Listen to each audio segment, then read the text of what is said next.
मंगलाचरण के साथ शुरू करेंगे। पीछे पीछे प्रयास कीजिएगा स्क्रीन पर देख करके इसको दोहराने का। ओम अज्ञान तिमिरंधस्य ज्ञानंजन शलाकया चक्षुरुन्मीलितं येन तस्मै श्री गुरवे नमः। श्री चैतन्य मनोभीष्टं स्थापितं येन भूतले स्वयं रूप कदा मह्यं ददाति सपदान्तिकम्। वन्देऽहं श्रीगुरोः श्रीयुतपदकमलं श्रीगुरून् वैष्णवांश्च श्रीरूपं साग्रजातं सहगण रघुनाथान्वितं तं सजीवं साद्वैतं सावधूतं परिजन सहितं कृष्ण चैतन्य देवं श्री राधा कृष्ण पादान सहगण ललिता श्री विशाखान्वितांश। हे कृष्ण करुणा सिंधु दीनबंधु जगतपते गोपेश गोपिका कांत राधा कांत नमोस्तुते। तप्त कांचन गौरांगी राधे वृंदावनेश्वरी वृषभानुसुते देवी प्रणमामि हरिप्रिये। वाञ्छाकल्पतरुभ्यश्च कृपा सिन्धुभैव च पतितानां पावनेभ्यो वैष्णवेभ्यो नमो नमः। जय श्री कृष्ण चैतन्य प्रभु नित्यानंद श्री अद्वैत गदाधर शिवासादि गौर भक्त वृंद। हरे कृष्ण कृष्ण कृष्ण हरे हरे हरे राम राम राम हरे हरे। नमो विष्णुपादाय कृष्ण पृष्ठाय भूतले श्रीमते भक्ति वेदांत स्वामिनिति नामिने। नमस्ते सारस्वते देवे गौरवाणी प्रचारिणे निर्विशेष शून्यवादी पाश्चात्य देश तारिणे। हरे कृष्णा। तो एक बार फिर सभी भक्तों का हार्दिक स्वागत है। और प्रीपोन्ड क्लास होने के बाद भी आप लोग आए हैं, टाइम पे आए हैं। तो आज शुरू करने से पहले हम पिछले अध्याय को थोड़ा एक बार देखते हैं। पिछले अध्याय में हमने सुना था कि भगवान अर्जुन के मन को समझ करके अर्जुन सोच रहा था कि मुझे अष्टांग योग के बारे में बता रहे हैं, तो अष्टांग करना कैसे होता, उसकी प्रगति कैसे होगी। तो दो स्टेज भगवान ने बताई थी, योग आरुरुक्षु और योगारूढ़। तो श्लोक संख्या 1 से 9 के बीच में अष्टांग योग में व्यक्ति प्रगति कैसे करता है। और फिर उसमें भगवान ने बताया कि अगर शुरुआत से व्यक्ति करना चाहता तो उसके लिए कैसा आसन, कहाँ बैठना है, कितना ऊंचा होना चाहिए, स्थान कैसा होना चाहिए। तो उस सब का अभ्यास करने के बारे में श्लोक संख्या 10 से लेकर सोचा कि अगर योग में सफलता प्राप्त करनी है तो मन कंट्रोल होना चाहिए। तो अर्जुन कहता मेरा मन तो कंट्रोल में है नहीं, मन को कंट्रोल में कैसे लेके आया जाए, नियंत्रण कैसे किया जाए। तो फिर भगवान बताते हैं कि कैसे मन को नियंत्रण किया जा सकता है। दो चीजें भगवान ने बताई थी, अभ्यास और वैराग्य, विरक्ति। डूज एंड डोंट्स, दो चीजें भगवान बोलते हैं। प्रैक्टिस करना पड़ेगा और साथ ही साथ कुछ चीजों को छोड़ना पड़ेगा। फिर अर्जुन कहता मान लो मैं करना भी स्टार्ट कर देता हूं तो क्या गारंटी है कि सफलता मिलेगी कि नहीं मिलेगी। कहीं मेरी स्थिति ऐसी ना हो जाए कि धोबिया कुत्ता घर का ना घाट का, ना सफलता मिले आध्यात्मिक जीवन में, योगी भी ना बन पाऊं और ना ही भौतिक जीवन का आनंद उठा पाऊं। तो फिर भगवान कहते हैं अर्जुन चिंता करने की जरूरत नहीं है। एक असफल योगी जो है उसकी क्या गति होगी। तो भगवान बताते हैं दो प्रकार के योगियों की गति के बारे में। एक जिसने बहुत कम एडवांसमेंट किया था योगा अभ्यास करके, और एक ने बहुत ज्यादा किया था। तो दोनों की क्या स्थिति होगी। और फिर अंत में भगवान बताते हैं कि इन योगियों में सर्वश्रेष्ठ योगी कौन है। तो अब शुरू करने से पहले हम आपको याद दिलाना चाहते हैं कि भगवत गीता के पहले 6 अध्याय पूर्ण हो चुके हैं, यानी कि एक सेक्शन जो था भगवत गीता का कंप्लीट हो चुका है, जिसको कि हम कर्म योग के नाम से जानते हैं। और अभी शुरू होने वाला है भक्ति योग, और लास्ट के 6 अध्याय कहलाते हैं ज्ञान योग। तो कह रहे ये भगवत गीता जो है, इसको एक बॉक्स की तरह यदि कंपेयर किया जाए, और ये बॉक्स जो है, इस बॉक्स के अंदर में खूब रतन वगैरह, मणियां, न, हीरे जवाहरात सब इसके अंदर भरे पड़े हैं। तो इसके 3 हिस्से हैं इस बॉक्स के। एक ऊपर वाला इसका ढक्कन है, एक बेस है जिसके अंदर में सामान रखा हुआ है, और एक अंदर का हिस्सा जिसके अंदर वो मेन चीज पड़ा हुआ है। तो यदि इसको हम कंपेयर करते हैं, तो ऊपर का ढक्कन जो है वो ज्ञान योग की तरह है, नीचे का जो बेस है वो कर्म योग की तरह है, और जो मुख्य चीज है इस बॉक्स के अंदर में, सबसे कीमती चीज है, वो है भक्ति योग।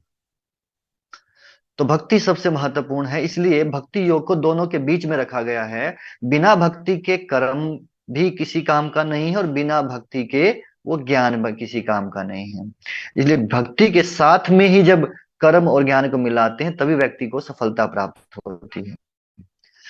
हमने अ, भगवत गीता के इन 18 अध्यायों को 3 भागों में डिवाइड किया है।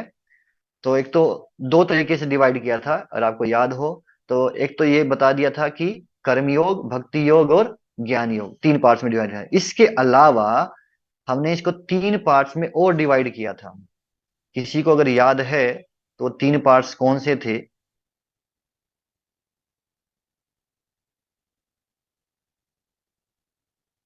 याद है किसी को?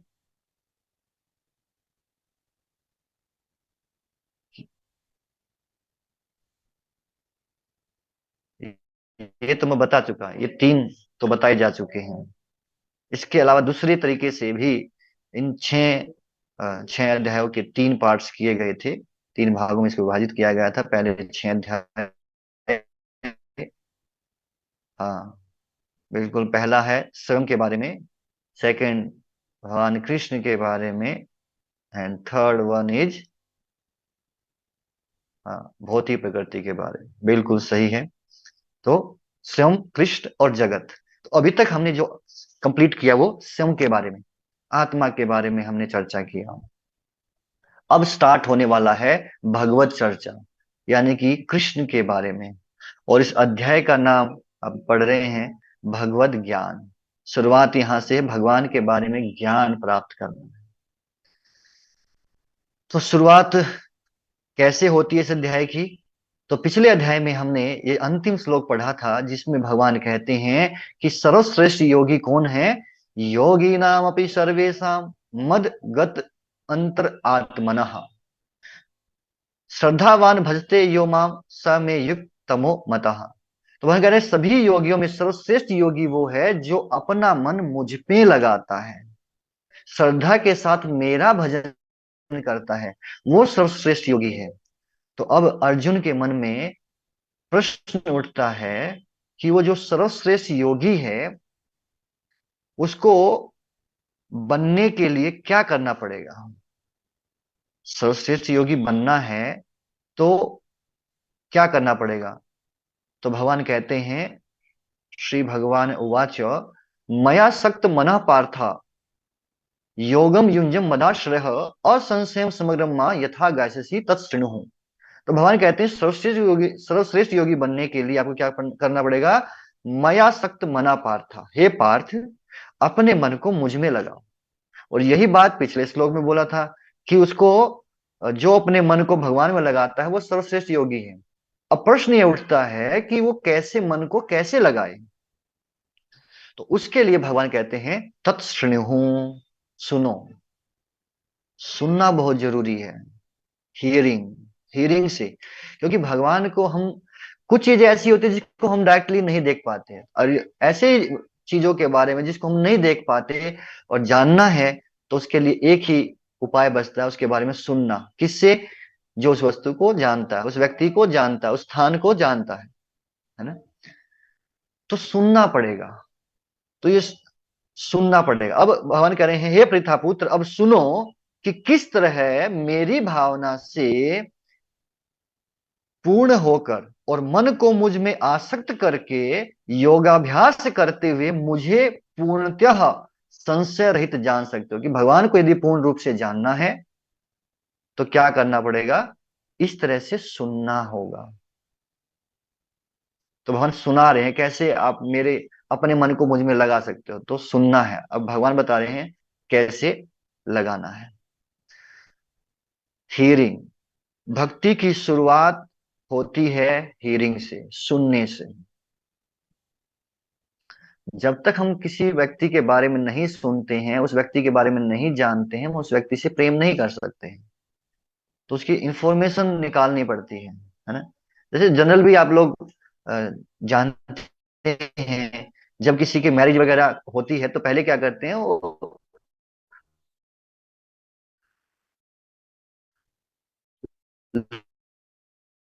लड़के वाले लड़ते हैं, पहले उसके बारे में सुनना पड़ता है, तब उसको जान पाएंगे ना। तो उसी प्रकार से भगवान के बारे में यदि जानना है तो सुनना पड़ेगा।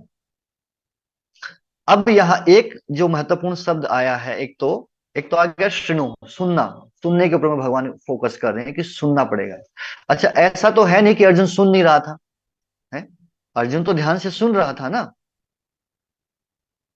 ऐसा नहीं था कि अर्जुन लैपटॉप पे या जूम पे क्लास अटेंड कर रहा था और अपना वीडियो बंद करके कुछ दूसरा काम भी कर रहा था, है ना। कुछ खा पी रहा था या किसी से बात कर रहा था या से जो भी कर रहा था, ऐसा नहीं था। अर्जुन तो फेस टू फेस सामने बैठा हुआ है, अर्जुन ध्यान से सुन रहा है। लेकिन फिर भी भगवान कह रहे हैं अर्जुन सुनो। तो भगवान अर्जुन सुनो इसलिए कह रहे हैं क्योंकि अर्जुन, अब जो तुमको बताने वाला हूं ना वो ध्यान से सुनना, क्योंकि अभी तक मैंने अपने बारे में नहीं बताया था। अभी तक क्या था, स्वयं के बारे में, आत्मा के बारे में अभी तक चर्चा हो रहा था। अब मैं अपने बारे में बताने जा रहा हूं, और ये ज्ञान आपको कहीं और से नहीं मिलने वाला है, क्योंकि ये ज्ञान भौतिक सृष्टि का ज्ञान नहीं है। इसलिए इस ज्ञान को तो सुन करके ही प्राप्त किया जा सकता है। इसलिए अर्जुन थोड़ा और अटेंटिव होकर के ध्यान पूर्वक इसको सुनने का प्रयास करना। तब क्या कर पाओगे, असंशयम, बिना किसी डाउट के, समग्र माम, मुझे जान पाओगे पूर्ण रूप से। अब अर्जुन को यहां भगवान कहते हैं पार्थ, है ना। मया सक्त मना पार्थ। कोई बता सकता है अर्जुन को पार्थ क्यों कहा गया है? जैसे हम सुनते हैं कि भगवान की जब भी किसी अलग अलग नामों से पुकारते हैं, उसके पीछे भगवान की कुछ योजना रहती है। उसी प्रकार से अर्जुन भी जब भगवान को पुकारते हैं तो उसके पीछे एक भाव रहता है कि क्यों इस तरह से पुकारा गया है। तो यहाँ पर अर्जुन को पार्थ कहा गया है। पार्थ का अर्थ है जो कि पृथा का पुत्र है, यानी कि कुंती का पुत्र है ना। तो कुंती का पुत्र क्यों कहा यहाँ पे? हाँ, बिल्कुल सही है, आपने बताया कि उनकी माँ का नाम पृथा है, कुंती है। तो कुंती पुत्र क्यों कहते हैं? कुंती ने ऐसा क्या किया था? देखते हैं कोई बता पाता है कि नहीं।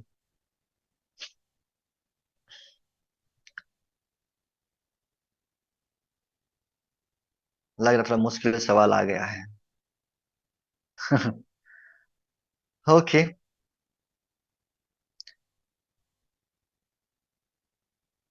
चलिए, नहीं पता तो, क्योंकि यहाँ पे कह रहे हैं मया सक्त मना पार्थ, अर्जुन अपने मन को मुझ में लगाओ।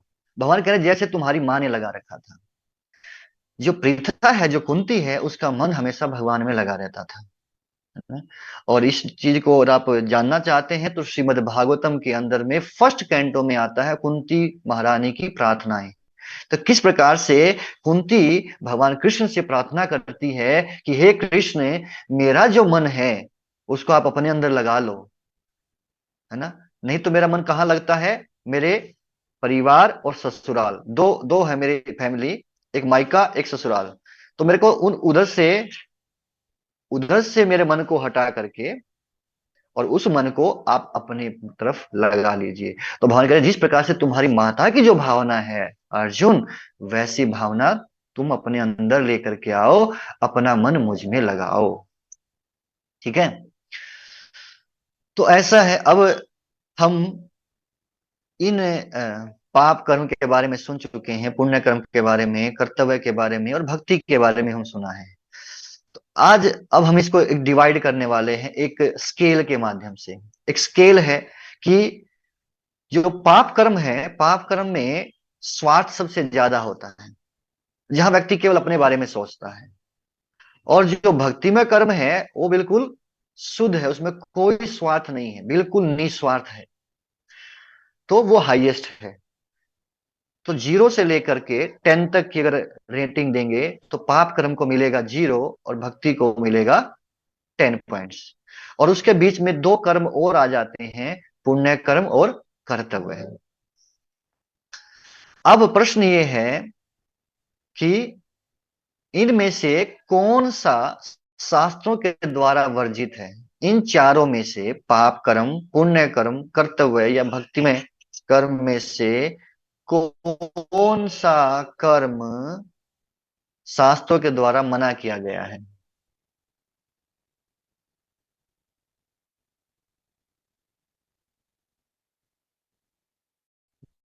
बिल्कुल सही है, पाप कर्म को है ना, है ना। ये दोनों ही अज्ञानता में है,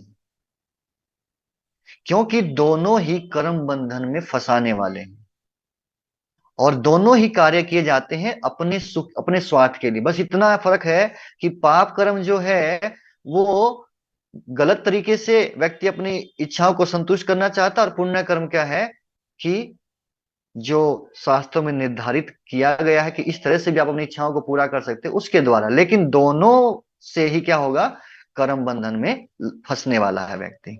इसलिए इसको, इस प्रकार के कर्म को अज्ञानता में कहा गया है, जो कि निजी सुख के लिए किया जाता है। बाकी पाप कर्म बताया कि ये निर्धारित नहीं है, बाकी तीनों जो हैं ये शास्त्रों में निर्धारित हैं, पुण्य कर्म भी है, कर्तव्य भी है और भक्ति में भी है।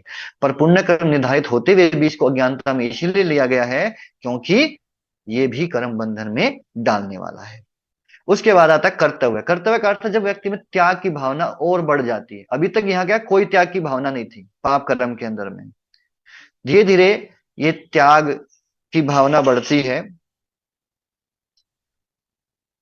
तो इस कर्तव्य का अर्थ है कि व्यक्ति कर्म करता है लेकिन त्याग की भावना से, अपनी ड्यूटी समझ करके कर रहा है। हालांकि वो चीज उसको अच्छी नहीं लगती, लेकिन दूसरों की भलाई के लिए, दूसरों को एग्जाम्पल सेट करने के लिए भी ऐसा वो कर सकता है। ये कर्तव्य करने से क्या होगा, उसका शुद्धिकरण होगा। और लास्ट है भक्ति। जब व्यक्ति प्रेम की भावना से कर्म करता है, और इससे क्या होगा, कृष्ण को आनंद मिलता है। तो हमें दो एक्सट्रीम यहां पर देखते हैं। एक है पूरा स्वार्थी व्यक्ति है, एक बिल्कुल निस्वार्थ है। स्वार्थ पाप कर्म से है, भक्ति में है बिल्कुल निस्वार्थ पुण्य है। तो हमें स्वार्थ से निस्वार्थता की ओर बढ़ना है, धीरे धीरे प्रयास करना है कि हम स्वार्थ को भूल करके, स्वार्थ को छोड़ करके और निस्वार्थ बने, बिना किसी स्वार्थ के। फिर आगे भगवान कह, अब भगवान कह रहे हैं सुनो। तो अर्जुन बोला हाँ सुनाइए, I am ready to hear. तो अब कृष्ण कहते हैं ज्ञानम ते अहम स विज्ञानम। ज्ञान होता है थ्योरेटिकल नॉलेज, और विज्ञान होता है प्रैक्टिकल नॉलेज।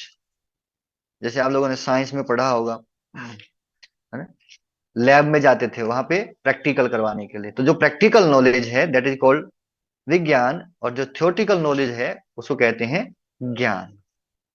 तो अब भगवान कह रहे हैं मैं तुमको वो ज्ञान बताने वाला हूं जो कि प्रैक्टिकल है, व्यवहारिक है। और वो ज्ञान कौन सा है, तीन चीजों को जान लो। यदि इन तीन चीजों को जान लिया तो उसके बाद आपको कुछ भी जानने की आवश्यकता नहीं पड़ेगी। वो तीन चीजें कौन सी हैं, भगवान, स्वयं और जगत। जो कि हम पहले ही बता जो 3 पार्ट्स में हमने इस भगवत गीता को डिवाइड किया था। तो पहले 6 पार्ट्स थे स्वयं के बारे में, अब भगवान 6 पार्ट्स में भगवान के बारे में बताएंगे, और लास्ट के 6 जो है वो जगत के बारे में है।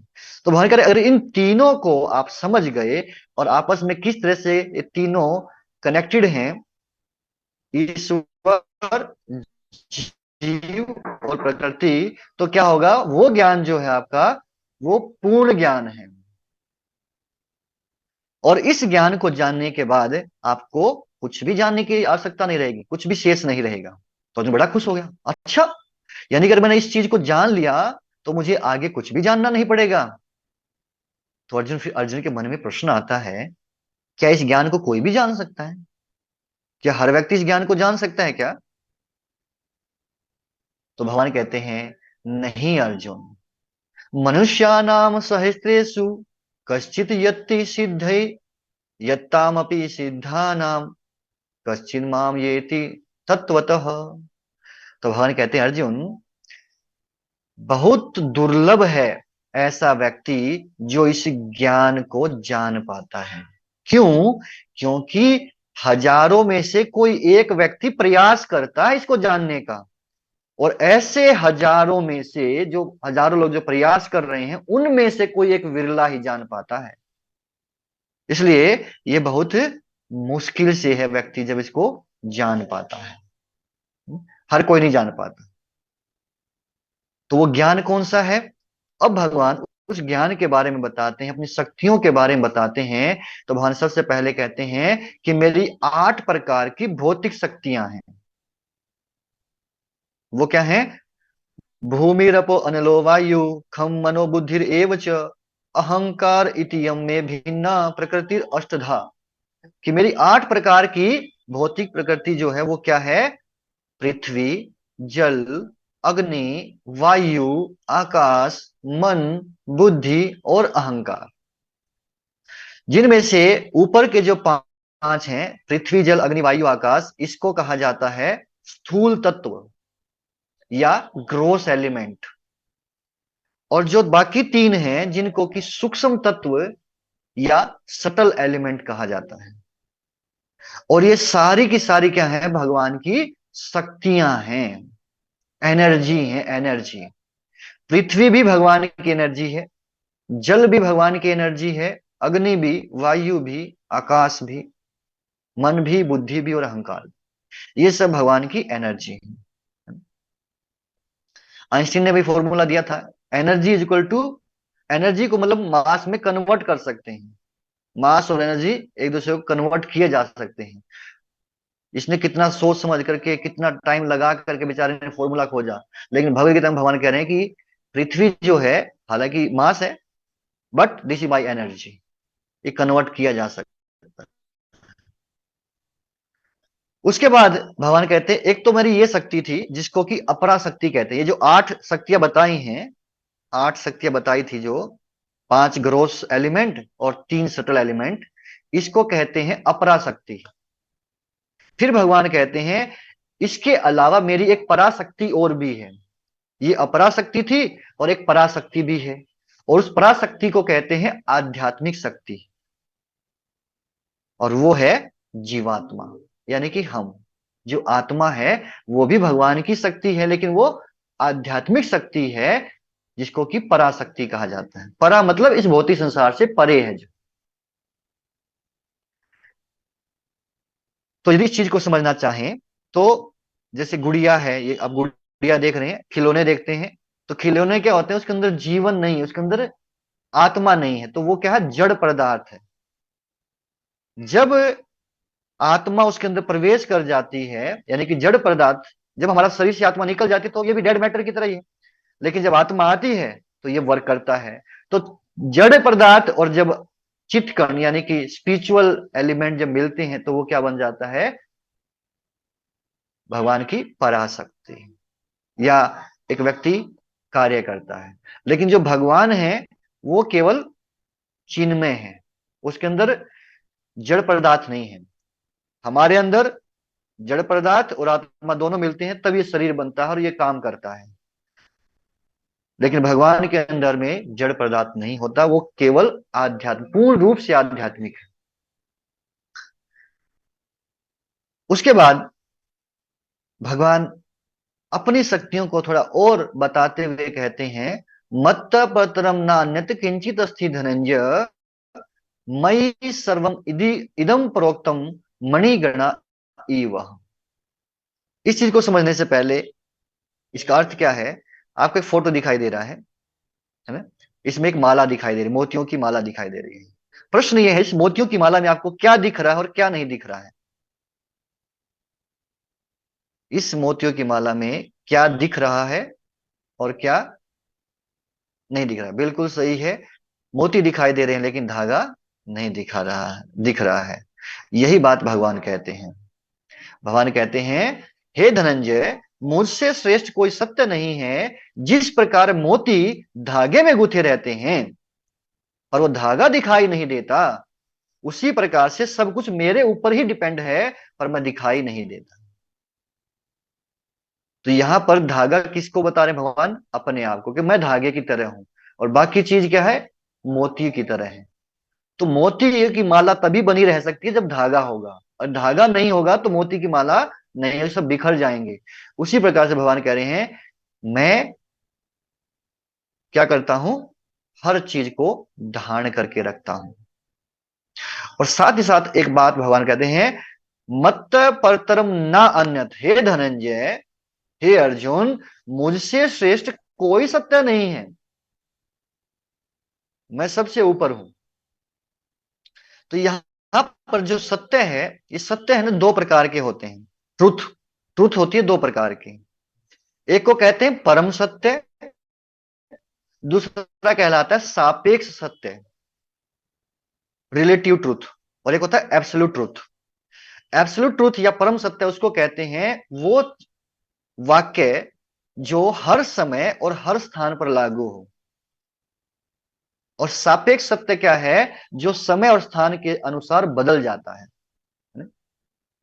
एक एग्जाम्पल देखेंगे।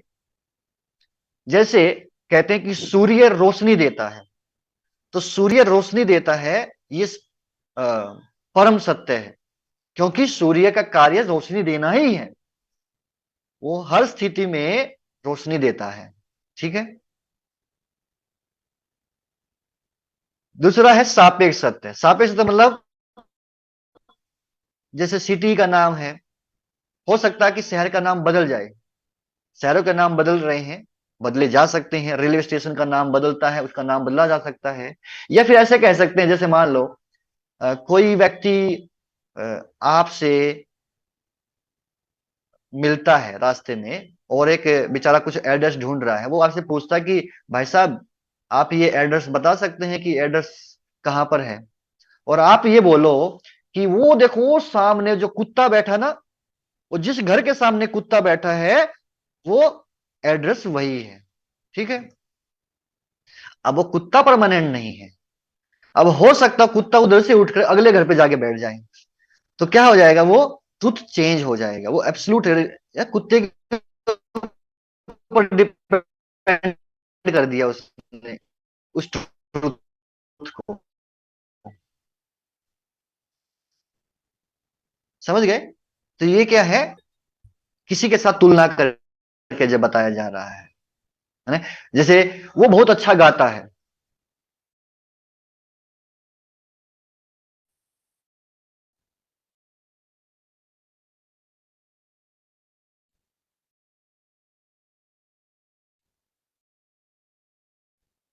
लेकिन किससे?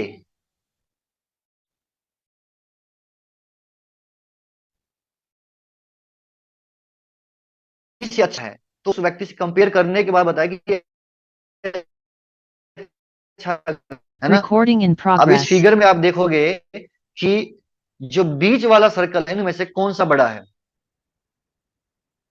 मेरे लेफ्ट वाला जो है वो बड़ा है, कि मेरे राइट वाला वो बड़ा है? जो ऑरेंज कलर का जो सर्कल दिखाई दे रहा है, बीच वाला, कौन से वाला बड़ा है? यदि हम देखेंगे तो मेरे राइट वाला। ओके, दोनों सेम है। कोई कह रहा राइट है, कोई कह रहा सेम है। बिल्कुल बात सही है कि दोनों का साइज सेम है, और कंपेरेटिवली उसके पास में छोटे छोटे डॉट है इसलिए वो बड़ा दिखाई दे रहा है, और दूसरे के चारों तरफ में बड़े हैं इसलिए वो छोटा दिखाई दे रहा है। और दोनों हैं एक ही ने? इसी प्रकार से आप फिगर टू में आपको क्या दिखाई दे रहा है?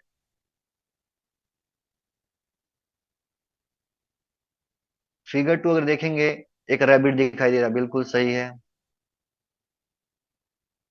और इसके अलावा भी कुछ दिख रहा है? एक बर्ड भी दिखाई दे रहा है, बिल्कुल, है ना। इसी प्रकार से, है ना, एक फिगर नीचे बना हुआ है जहां की सर्कल और ट्रायंगल कुछ दिखाई दे रहा है ना। तो अब इसको हम कैसे समझेंगे भैया, ये है क्या? क्योंकि एक ही फोटो कई तरह से दिखाई दे रही है। रियलिटी में क्या है हम नहीं देख पाती इन आंखों से। अभी आपको ये देखिए, थोड़ा ध्यान से फोकस करके, आपको ये घूमते हुए दिखाई देंगे, बट ये घूमते नहीं है एक्चुअली। इन रियलिटी नहीं घूम नहीं रहे हैं। लाइन है, ये ब्लैक वाली लाइन नीचे में किससे मिलेगी? रेड से या ब्लू से? ऊपर से देखने में कैसा लग रहा है?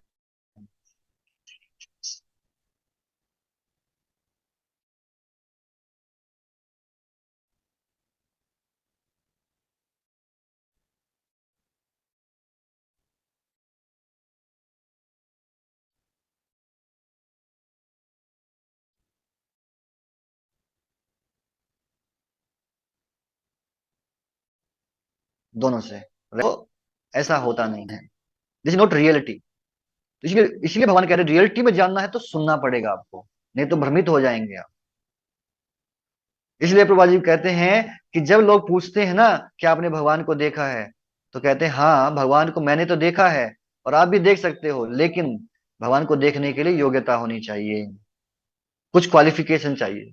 अरे भगवान की बात तो छोड़ दीजिए, यदि आपको प्राइम मिनिस्टर से मिलना है तो उसके लिए भी आपको कुछ क्वालिफिकेशन चाहिए, आपको पहले अपॉइंटमेंट लेना पड़ेगा, वो योग्यता होनी चाहिए, तब आप मिल सकते हो। लेकिन अगर पीएम आपसे मिलना चाहे तो कोई योग्यता की आवश्यकता नहीं, पर यदि हमको उनसे मिलना है तो योग्यता चाहिए।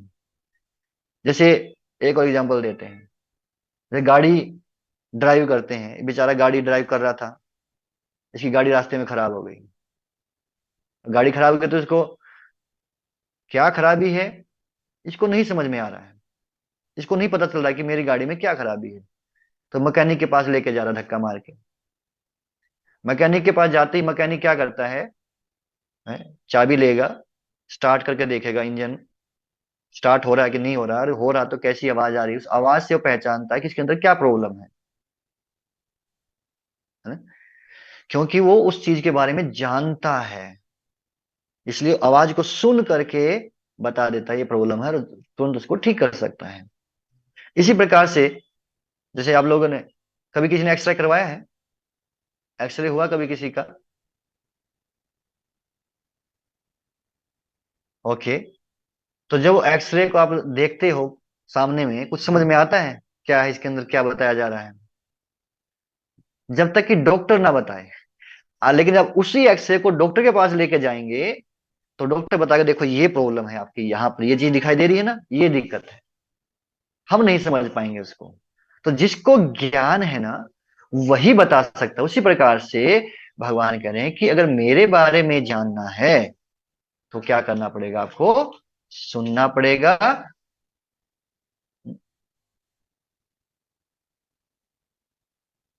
तो चाहे भौतिक विज्ञान हो या आध्यात्मिक विज्ञान, दोनों को सीखने के लिए प्रशिक्षण की आवश्यकता है, ट्रेनिंग की आवश्यकता है। बिना प्रशिक्षण के बहुत सी भौतिक वस्तुओं को भी हम नहीं देख सकते, तो फिर आध्यात्मिक वस्तुओं की तो कहना ही क्या है? और भगवान का तो कहना ही क्या। जैसे कई बार बोलते हैं भैया हमने, जो लोग बोलते हैं ना कि हमने भगवान को नहीं देखा, हम नहीं मानते, ठीक है? तो उनसे पूछो अच्छा, इसका अर्थ ये हुआ कि आप जिस चीज को नहीं देखते आप उस चीज को नहीं मानते? बोले हाँ बिल्कुल सही। तो उससे ये पूछो क्या कभी तुमने अपना दिमाग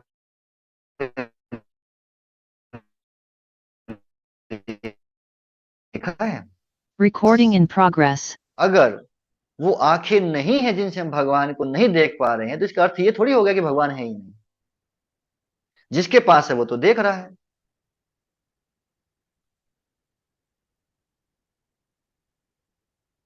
तो अर्जुन कहता, क्या आप कुछ उदाहरण दे सकते हैं कि किस प्रकार से आप उस धागे की तरह हैं जो कि सारे मोतियों को पिरोए रहता है ना, सारे मोती उसके ऊपर आश्रित हैं, तो कैसे आपको हम देख सकते हैं? कोई उदाहरण देंगे? तो फिर भगवान अर्जुन को उदाहरण देते हैं, रसो अहम अपसु कौन्तेय प्रभास्मि शशि सूर्यो। वह कहते हैं कभी पानी पिया है? हाँ पिया है। तो पानी का स्वाद मैं हूं। पानी के अंदर जो स्वाद है वो मैं हूं अर्जुन। जैसे आपको बहुत प्यास लगी हो, तो वो प्यास किस चीज से बुझेगी? केवल पानी से बुझेगी। आपको कुछ दूसरी चीज दे देंगे ना, वो प्यास नहीं बुझने वाली, क्योंकि प्यास, पानी ही वो काम करेगा। तो वह कह रहे हैं कि जल के अंदर जो स्वाद है वो मैं हूं। सूर्य चंद्रमा के अंदर जो प्रकाश है वो मैं हूं। इस प्रकार से छोटी छोटी चीजों में आप मुझे देख सकते हो अर्जुन, कैसे मैं छुपा हुआ हूं उनके अंदर में, है ना। व्यक्ति के अंदर कार्य करने की जो क्षमता है, कह रहे वो मैं हूं। अग्नि के अंदर जो गर्माहट है वो मैं हूं। वैदिक मंत्रों में जो ओमकार है, ओम बोलते ना, ओम, भगवान कह रहे ओम मैं हूं। आई एम दैट ओम। भगवान कह रहे पृथ्वी के अंदर से सुगंध आती है, खुशबू आती है, वो खुशबू मैं हूं। तपस्वियों का तप मैं हूं, बुद्धिमानों की बुद्धि मैं हूं। इस प्रकार से भगवान अपने बारे में बताते हैं कि जो बलवान लोग हैं उन बलवानों का बल मैं हूं। और हे अर्जुन, मैं ही वो काम हूं जो कि धर्म के विरुद्ध नहीं है। तो इस प्रकार भगवान कुछ उदाहरण देते हैं अर्जुन को कि इस प्रकार से आप मुझे समझ सकते हो कि हर कुछ मेरे ऊपर ही निर्भर करता है। मैं धागे की तरह ही पूरे ब्रह्मांड को धारण करके रखता हूं। तो फिर अर्जुन कहता है, तो फिर आप हर जगह हो इसका मतलब, और आप हर चीज में हो, यही कहना चाहते हैं? भगवान बोले हाँ, बिल्कुल सही कहा अर्जुन, मैं हर चीज में हूं, लेकिन फिर भी मैं स्वतंत्र हूं। क्योंकि हर चीज तीन गुणों के अंदर में आती है, और तीन गुण भौतिक प्रकृति के हैं, और मैं भौतिक प्रकृति का मालिक हूं। तो मैं उससे स्वतंत्र हूं, फ्री हूं। मैं उस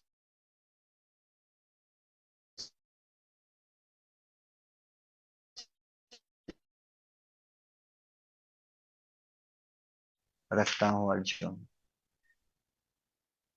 और फिर अर्जुन कहता है, फिर भी लोग आपको क्यों नहीं जानते? जब आप भौतिक प्रकृति को नियंत्रित करते हैं और भौतिक प्रकृति सबको कर रही है, तो आप, मतलब इसका मतलब तो आप सबके मालिक हुए ना, आप सबसे ऊपर हो गए। फिर भी लोग आपको क्यों नहीं जानते? तो भगवान कहते हैं क्योंकि वो तीनों गुणों से मोहित हैं। ये पूरा संसार तीन गुणों से, ये तीन गुण कौन से हैं ये आगे चर्चा करेंगे हम, जब ये चैप्टर आएगा। तो तीन गुण, वो सत्वगुण, रजोगुण, तमोगुण, इनके बारे में भगवान कह रहे हैं कि इस तीनों गुणों से पूरा संसार मोहित है, और इसलिए वो मुझको नहीं जान पाता। तो फिर अर्जुन कहते हैं कैसे जानेगा? उस इल्यूजन से कैसे बाहर आएगा? उस भ्रम से कोई कैसे बाहर आ सकता है? तो फिर भगवान कहते हैं जब वो शरणागत होगा, शरणागति के द्वारा ही वो इस माया से, इस इल्यूजन से पार पा सकता है। जैसे हमने वो फोटोज देखी थी, वो इल्यूजन था वो सारा का सारा। तो 14वें अध्याय 14th श्लोक में भगवान कह रहे हैं, दैवी हर्षा गुणमयी मम माया दुरतय अर्जुन। वैसे तो मेरी जो माया शक्ति है ना, तीन गुणों से जो बनी है, ये बहुत मुश्किल है इसको पार कर पाना। परंतु माम एव ये प्रपदन्ते, यदि कोई मेरी शरणागत हो जाता है, मायाम एताम तरंती ते, वो उससे आसानी से पार कर जाता है। जैसे कभी कभी आपने देखा होगा, किसी किसी के घर में जाओ तो बड़ा बड़ा कुत्ता पाल के रखते हैं, देखा है? और कोई नया व्यक्ति जाएगा तो कुत्ता उसको काट लेगा, उसके ऊपर गुर्राता है, भोंकता है ना। लेकिन यदि मालिक बोलेगा चुप, चुपचाप बैठ जा, तो कुत्ता चुपचाप बैठ जाएगा।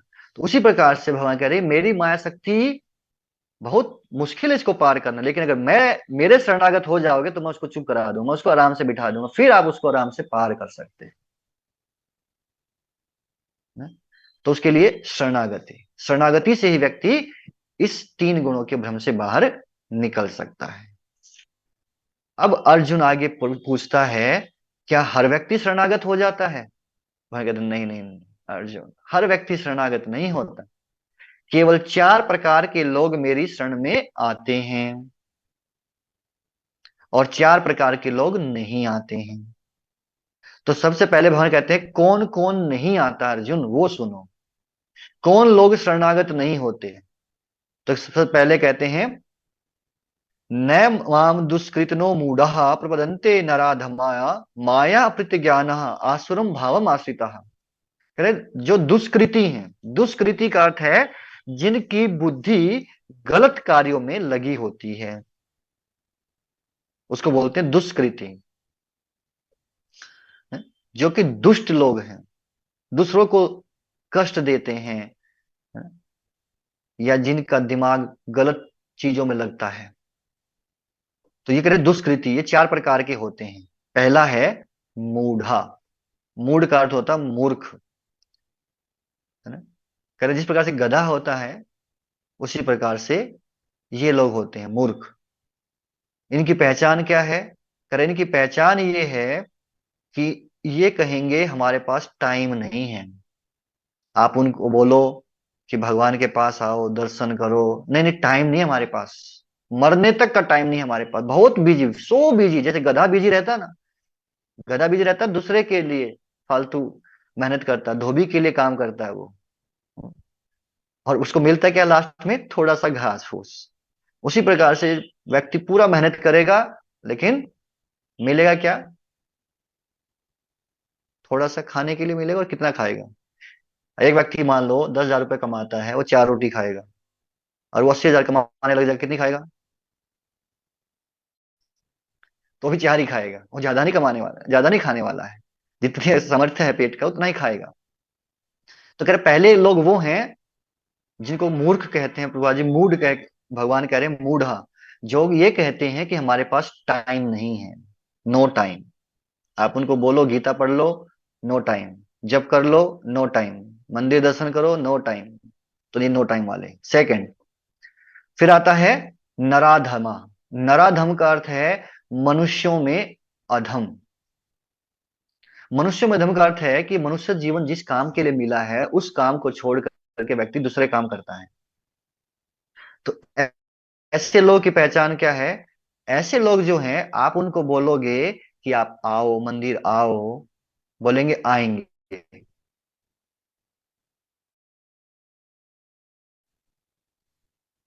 आप बोलो गीता पढ़ो, पढ़ेंगे। तो क्या करेंगे, वो बोलेंगे हाँ करेंगे, पर कभी करेंगे नहीं। आप देख सकते हो आपके आसपास में भी कुछ लोग होंगे, आपने उनको कभी बोला होगा तो क्या रिप्लाई आता है, उस हिसाब से समझ जाना है कौन सी कैटेगरी का है, मत बोलना मत उसको, है ना। तीसरा है अ, माया अपहृत ज्ञान। जिसका ज्ञान माया शक्ति ने हर लिया है, यानी कि बहुत ज्ञान है उनको, बहुत पंडित हैं, लेकिन क्या करना है ये नहीं पता। जैसे कई बार बोलते हैं लोग रावण बहुत पंडित था, रावण बहुत पंडित था, बिल्कुल सही बात है, लेकिन वो ज्ञान होने से काम नहीं चलेगा खाली। पंडित का मतलब क्या है, उसको ज्ञान था लेकिन वो विज्ञान, वो प्रैक्टिकल भी तो होना चाहिए। तो जो जीवात्मा केवल जिसको पता है कि क्या सही है, उसको ज्ञान भी है लेकिन उसको अपने जीवन में अपनाता नहीं है, तो वो भी कोई पुण्य आत्मा नहीं कहलाती। तो ऐसे लोग जो होते हैं ये क्या कहेंगे, ये कहेंगे भैया ठीक है, आप लोग को जो करना करो, हमको मत बोलो। तो ऐसे लोग जो हैं आपको बीच में रोकेंगे नहीं, ठीक है, आपको करने से नहीं रोकेंगे। कुछ आपके आसपास में ऐसे लोग होंगे, वो बोलेंगे ठीक है भैया तुमको करना तो करो, मेरे को मत बोलो। आपको बीच में प्रॉब्लम क्रिएट नहीं करेंगे, लेकिन आपको करने से, खुद नहीं करेंगे पर करने से रोकेंगे नहीं दूसरे को। जैसे कई फैमिलीज में ऐसा होता है कि एक व्यक्ति आता है, दूसरा आता नहीं है, या तो हस्बैंड आएगा या वाइफ आएगी, और उनमें से लेकिन दूसरा व्यक्ति उसको रोकता नहीं है कि तुमको करना करो, मेरे को मत बोलो करने के लिए, मैं नहीं करूंगा।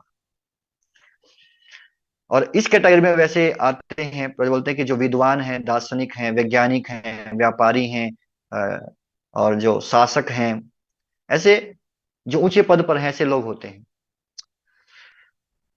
कि वो रोकेंगे भी नहीं। जैसे हमारे भारत में क्या है, धर्मनिरपेक्ष, भाई जिसको जो करना करो, हाँ, लेकिन खुद कुछ नहीं करने वाले हैं। कुछ ऐसे नेता हैं जो किसी धर्म को फॉलो नहीं करेंगे, लेकिन दूसरे को रोकेंगे नहीं। चौथी कैटेगरी है जिसको कहते हैं आसुरम भावमाश्रिता, जिसका स्वभाव क्या है, आसुरी है। ये कौन से होते हैं, ये वो होते हैं ना तो खुद करेंगे ना दूसरे को करने देंगे, ये उसको रोकेंगे। तो इन चार कैटेगरी से आप समझ जाना कि आप कि कौन सा किस कैटेगरी में है आपके आसपास में। पहला, जो नो टाइम। सेकंड, जो कहते हैं आएंगे आएंगे, करेंगे करेंगे, कोई करेंगे नहीं। तीसरा, वो कहेंगे तुमको करना करो, हमको मत बोलो। और चौथा, ना तो तुमको करने देंगे ना हम करेंगे, है ना? हम तो डूबेंगे सनम, लेकिन साथ तुमको भी ले डूबेंगे। ये आसुरम भावना से असुर है, बोले हम तो मरेंगे भाई, पर जिंदा तुमको भी रहने नहीं देंगे। तो इस प्रकार से ये चार कैटेगरी के लोग हैं। भगवान कह रहे हैं ये लोग कभी मेरे शरणागत नहीं होते, मेरी शरण में नहीं आते। तो फिर अर्जुन कहता है कौन आता है फिर? तो भगवान कहते हैं चतुर्विधा भजन्ते माम जनः सुकृतिनो अर्जुन आर्तो जिज्ञासुर अर्थार्थी ज्ञानी च भर्तृषभ। तो वहां पे क्या था, दुष्कृति। यहाँ क्या आया है, सुकृति। दुष्कृति मतलब जिसकी बुद्धि गलत कामों में लगी है, सुकृति मतलब जिसकी बुद्धि अच्छी कामों में लगती है, जो पुण्यात्मा है, जो अच्छे लोग हैं। ये क्या है, ये भी चार प्रकार के हैं। पहला, सबसे पहले बताते हैं आर्त। आर्थ का अर्थ है, आर्थ का अर्थ क्या है, जो दुखी है।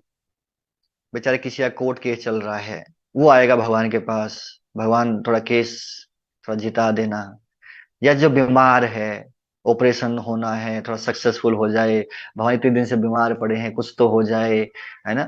तो जो दुखी है घर से, ऑफिस से, या खुद से ही हो सकता है। तो जो परेशान होकर के भगवान के पास आता है शांति के लिए, भगवान शांति नहीं मिल रही बस, बाकी सब है ना? गाड़ी है, बंगला है, घोड़ा है, सब है, बस शांति नहीं है। तो परेशान होकर के बेचारा शांति के लिए आता है, यानी कि जो कि दुखी है किसी न किसी वजह से। सेकंड, कहते हैं जिज्ञासु। जिज्ञासु है कि वो जानने के लिए आता है कि होता क्या है, बताते क्या हैं, करते क्या है यहाँ पे, है ना? उसकी जिज्ञासा है।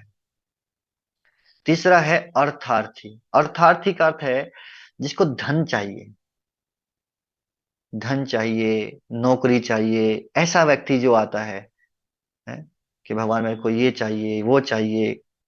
तो ऐसा है अर्थार्थी, अर्थ की कामना से, कुछ भौतिक सुख की इच्छा से आता है। और चौथा है ज्ञानी, जिसको ज्ञान है कि भगवान है, जो जानता है, इसीलिए वो आता है। तो मैंने कहा ये चार प्रकार के लोग मेरी शरण में आते हैं। अब प्रश्न ये है, अर्जुन पूछते हैं इन चार में से सबसे अच्छा कौन है? तो आप बता सकते हैं इन चारों में से कौन सबसे अच्छा है और क्यों? यहाँ पर चार प्रकार के लोग बताए थे। ज्ञानी, ओके, बिल्कुल सही है। भगवान भी यही कहते हैं, लेकिन क्यों, ज्ञानी क्यों है?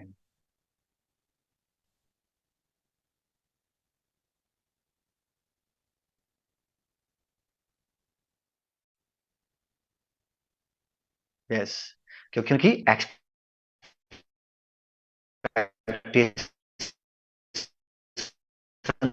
नहीं होती, वो निस्वार्थ होते कि भगवान है तो जाना चाहिए।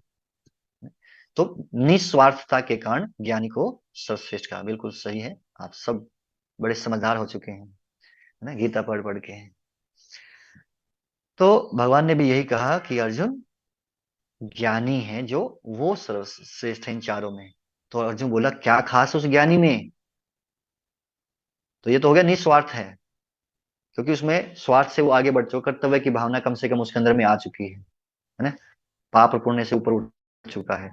लेकिन भगवान कहते हैं उसके अंदर दो क्वालिटीज हैं, उस ज्ञानी के अंदर दो क्वालिटी हैं जो उसको विशेष बनाती है। वो क्या है? वो दो गुण हैं, नित्य युक्त और एक भक्ति। भगवान कहते हैं वो हमेशा मेरा चिंतन करता है और केवल मेरी ही भक्ति करता है, ये उसकी खासियत है। इसलिए वो ज्ञानी जो है वो इन चारों में श्रेष्ठ है। तो ये कहाँ बताया है? श्लोक संख्या 17 में, आप इसको पढ़ सकते हैं। फिर अर्जुन कहते बाकी तीन का क्या? बाकी तीन के बारे में आप क्या कहेंगे? ये तो श्रेष्ठ बता दिया, बाकी तीन कैसे, किस लिहाज में? तो भगवान कहते हैं वो भी क्या है? उदार हृदय वाले हैं, क्योंकि वो मेरे पास आते हैं। लेकिन ज्ञानी ज्यादा प्रिय है। तो ये भगवान कहना चाहते हैं कि बाकी जो तीन है ना, वो जो मेरे पास आके कुछ मांगते हैं और मन की इच्छा पूरी नहीं करता, तो भी वो मेरे पास ही आते हैं। इसलिए उनको कह रहे हैं उदार हृदय वाला कहा गया, उदार चेता। कि हालांकि वो मांगने आते हैं, लेकिन कई बार जो उनके लिए अच्छा नहीं होता, मन नहीं देता, तो फिर भी ऐसा नहीं कि वो मेरे पास से आना बंद कर करके किसी और के पास चले जाते हैं, नहीं, वो लोग मेरे पास ही आते हैं। तो ये वो तीन लोग भी अच्छे हैं, कम से कम मेरे पास आ रहे हैं, वो उदार हृदय वाले हैं, लेकिन ज्ञानी ज्यादा प्रिय है। तो अर्जुन कहता है अच्छा, तो क्या ज्ञानी से भी कोई आपको प्रिय है क्या? ऐसा भी है क्या कोई ज्ञानी से भी ऊपर हो, ऊपर के लेवल पे हो? तो भगवान फिर कहते हैं हाँ अर्जुन, है तो, लेकिन बड़ा मुश्किल से मिलता है ऐसा। है?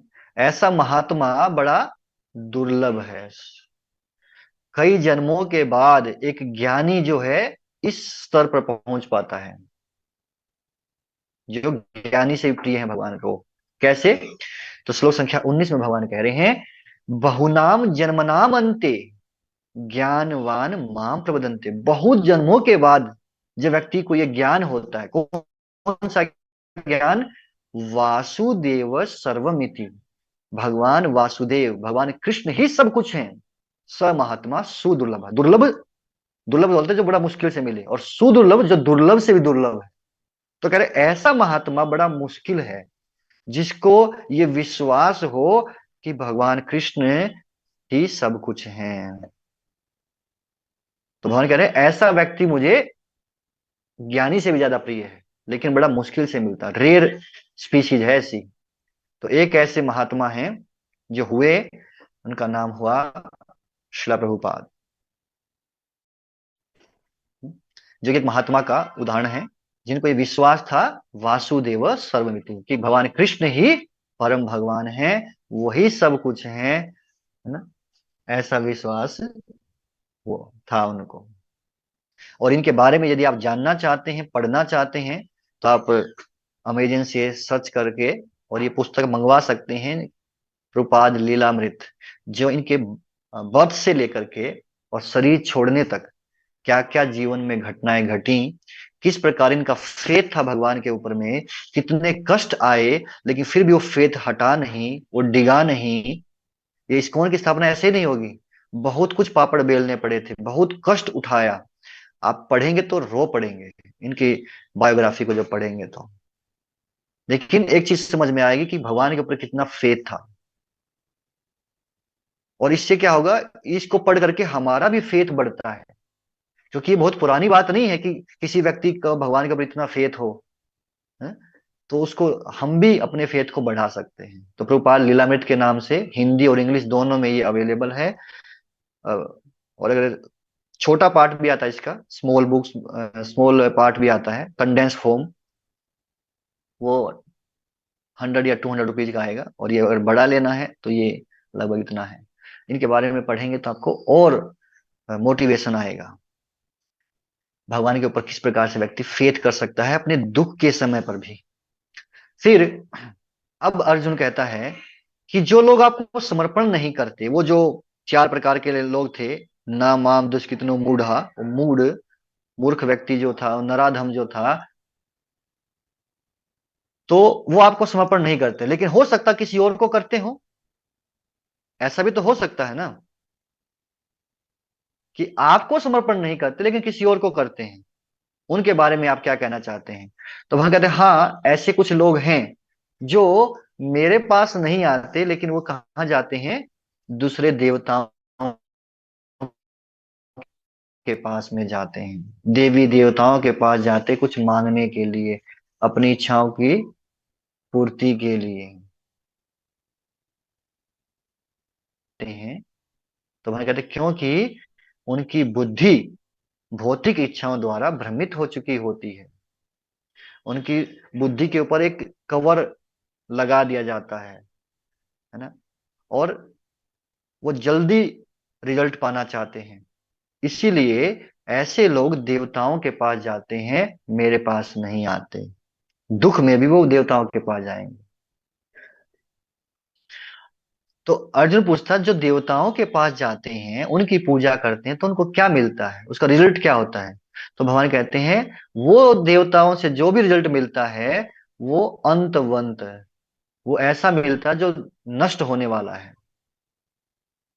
और ऐसे लोग को भगवान कहते हैं कि वो कम बुद्धि के हैं, क्योंकि उन्हें ऐसी पूजा से बस एक ही प्रकार का फल मिलता है, और वो भी कुछ समय के बाद खत्म हो जाएगा। मेरे पास जो आएगा तो परमानेंट रिजल्ट मिलेगा उसको, वो खत्म होने वाला नहीं है। पर जो देवताओं के पास जाते हैं, देवता देते हैं पर कुछ देने के लिए, टेम्परेरी। इसलिए ऐसे लोगों को भगवान कह रहे हैं कम बुद्धि के हैं, जो देवताओं के पास कुछ मांगने जाते हैं। और फिर भगवान कहते हैं, ऐसे लोग जो देवताओं की पूजा करते हैं, देवताओं के अंदर अपनी श्रद्धा को बढ़ाते हैं, वो अंत में देवताओं के लोक को ही चले जाते हैं। और फिर कुछ समय वहां रहने के बाद, जब उनके पुण्य कर्म खत्म हो जाते हैं, फिर वापस इस पृथ्वी पर आते हैं। अच्छा, आप बता सकते हैं कि लोग भगवान के पास या देवी देवताओं के पास क्या मांगने जाते हैं, है ना? जैसे लड़की है, ये भगवान के पास जाकर के कुछ प्रार्थना, मन में कुछ प्रार्थना कर रही है, कुछ सोच रही है, कुछ मांग रही है, क्या मांग रही होगी? किस बारे में डिजायर्स करते हैं? अच्छा, एग्जाम पास हो जाए, मैरिटल हैप्पीनेस, भौतिक सुख, बिजनेस, जॉब, सुख शांति, डिपेंड्स ऑन नेचर, है ना? अपना अपना बता सकते हैं भगवान से हम क्या मांग रहे हैं, है ना? क्या मांगते हैं? हाँ, अच्छी गर्लफ्रेंड मांगते हैं, वेरी गुड। हैप्पीनेस, मैरिज, अच्छा लाइफ पार्टनर मिल जाए, हम्म, अच्छा बिजनेस चले, बहुत सारी है। बिल्कुल सही है। तो बहुत सारी चीजें हम भगवान से मांगते हैं, धन मांगते हैं, सुख मांगते हैं? पाप किए हैं भैया, पाप थोड़ा पापों का नाश हो जाए, कुछ हेल्प चाहिए है भगवान से, अच्छा स्वास्थ्य चाहिए, है ना? ओ वीजा लग जाए मेरा, दूसरे देश में पहुंच जाऊं मैं, है ना? बहुत सारी डिजायर्स हैं व्यक्ति की। भगवान के पास या देव देव के पास जाकर के व्यक्ति अलग अलग प्रकार की डिजायर्स करते हैं। तो भगवान कहते हैं, ऐसे लोग जो देवताओं के पास जाते हैं कुछ मांगने, वो क्या है, कम बुद्धि के हैं। अब उसके बाद भगवान बोले, लेकिन कुछ लोग तो ऐसे हैं जो कि जिनके पास बुद्धि है ही नहीं, जिनके पास दिमाग है ही नहीं। और वो कौन से हैं? भगवान कहते हैं, जो ये कहते हैं।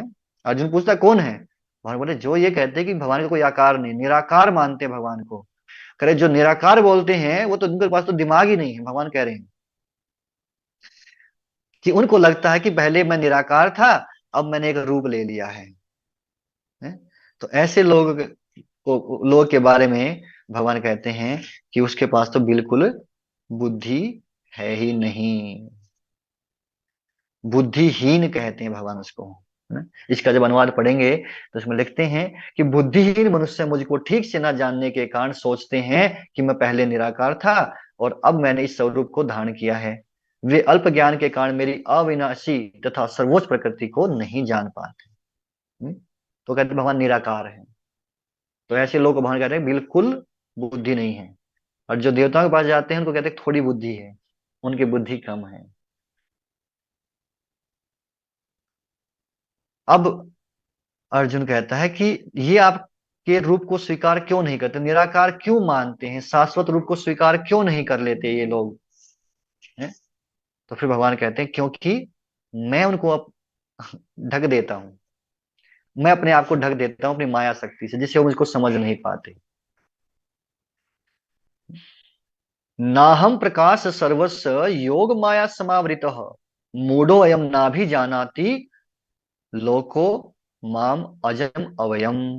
मैं मूर्खों और अल्पज्ञों के लिए कभी भी प्रकट नहीं होता। है ना, जब भगवान थे, कृष्ण थे, तब भी दुर्योधन जैसे लोग उनको भगवान नहीं मानते थे। तो भगवान कहते हैं कि कुछ ऐसे लोग होते हैं जो मूर्ख होते हैं ना, तो उनके लिए मैं कभी प्रकट नहीं होता, उनके लिए मैं अपने आप को कवर कर देता हूं, जिससे कि वो मुझे नहीं जान पाते कि मैं ही वो अजन्मा हूं, मैं ही वो अविनाशी हूं, जिससे सारी सृष्टि की रचना हुई है।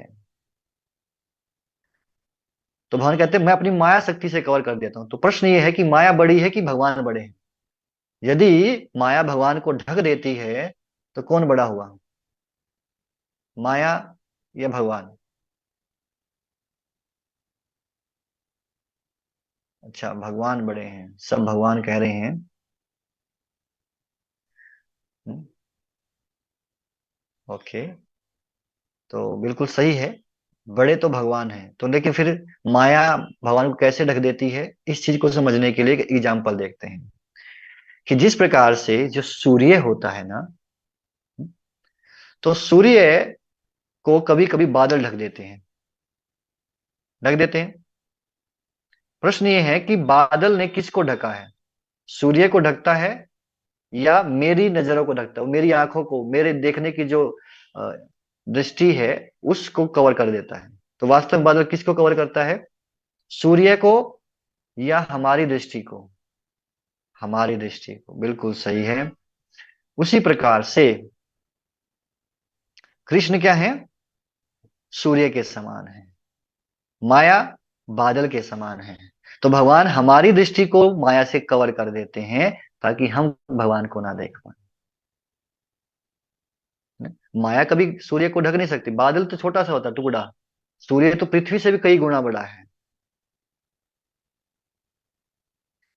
फिर उसके बाद भगवान कहते हैं, अर्जुन पूछता है कि अच्छा, वो माया शक्ति आपको ढक देती है क्या? भगवान कहते, कहा अर्जुन, वो मेरे को कैसे ढकेगी? अगर वो मेरे को ढक देती तो मुझे कैसे पता होता वर्तमान का, भविष्य का और भूतकाल का और सभी प्राणियों के बारे में? मैंने बताया तो था तुमको कि जितने लोग को तुम देख रहे हो ये पहले भी थे, आज भी हैं, आगे भी रहेंगे। मैं तो सारे जन्म याद है मुझे पिछले, और आगे क्या होना वो भी मुझे पता है, क्योंकि मैं माया से परे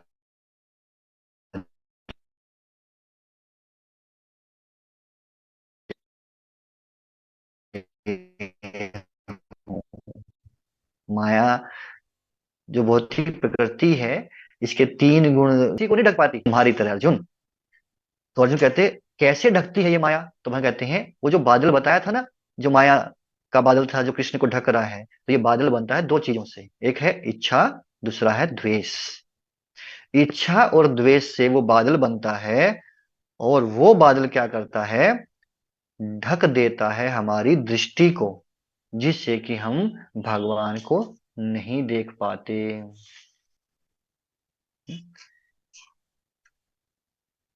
इच्छा का अर्थ जो हमको अच्छा लग रहा था, लाइक, और द्वेष मतलब डिसलाइक।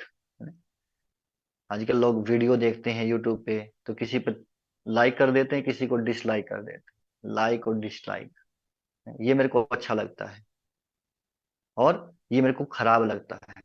जैसे कोई आइटम है, कोई चीज होती है जो आपको खाने में अच्छी लगती है, तो आप उसकी इच्छा करते हो ये मिल जाए वो मिल जाए, और मान लो जो आपको अच्छा नहीं लगता है, पर वो आपके सामने आ जाए, क्या ये क्या लेके आ गए, तो उससे क्या करता है व्यक्ति, द्वेष, डिसलाइक करता है। तो ये जो माया का जो पर्दा है, माया का जो बादल है, वो बनता है दो चीजों से, इच्छा और द्वेष से। तो अर्जुन कहता है फिर इस बादल से, इस बादल को कैसे हटाया जाए ताकि हम भगवान को देख सकें, आपको जान सके, कैसे व्यक्ति उस माया के बादल से बाहर आए, उस भ्रम से बाहर आए? तो भगवान फिर क्या कहते हैं, उससे बाहर अगर अर्जुन आना है तो क्या करना पड़ेगा, दो चीजें करनी पड़ेंगी, दो चीजें जरूरी हैं इसके लिए भी। अब वो क्या है, पहला, जिसके पापों का नाश हो गया है, दूसरा, जिसने पिछले और वर्तमान के जीवन में पवित्रता और पुण्य से कर्म किए हों। है? श्लोक संख्या 28 में भगवान कह रहे हैं, ये शाम तव अंतगतम पापम जनानाम पुण्य कर्मणाम ते द्वंद्व मोह निर्मुक्ता भजन्ते माम दृढ़व्रता। दृढ़व्रत, पक्का, है ना, जो कभी अपने व्रत से हटता नहीं है। तो मेरा भजन व्यक्ति तब करेगा दृढ़ होकर के जब ये दो काम हो जाएंगे। पहला, ये शाम तव अंतगतम पाप, जिसके सारे पापों का नाश हो गया है। अब पापों का नाश कैसे होगा? पापों का नाश करने के लिए सबसे पहला काम तो क्या करना पड़ेगा व्यक्ति को? पाप करने बंद करने पड़ेंगे, कि भैया कम से कम और ना करे अब आगे, पहले तो और अपना अकाउंट ना बढ़ाए। सेकंड, अब जो हो गया है उसके लिए उसको कुछ प्रायश्चित करना होगा।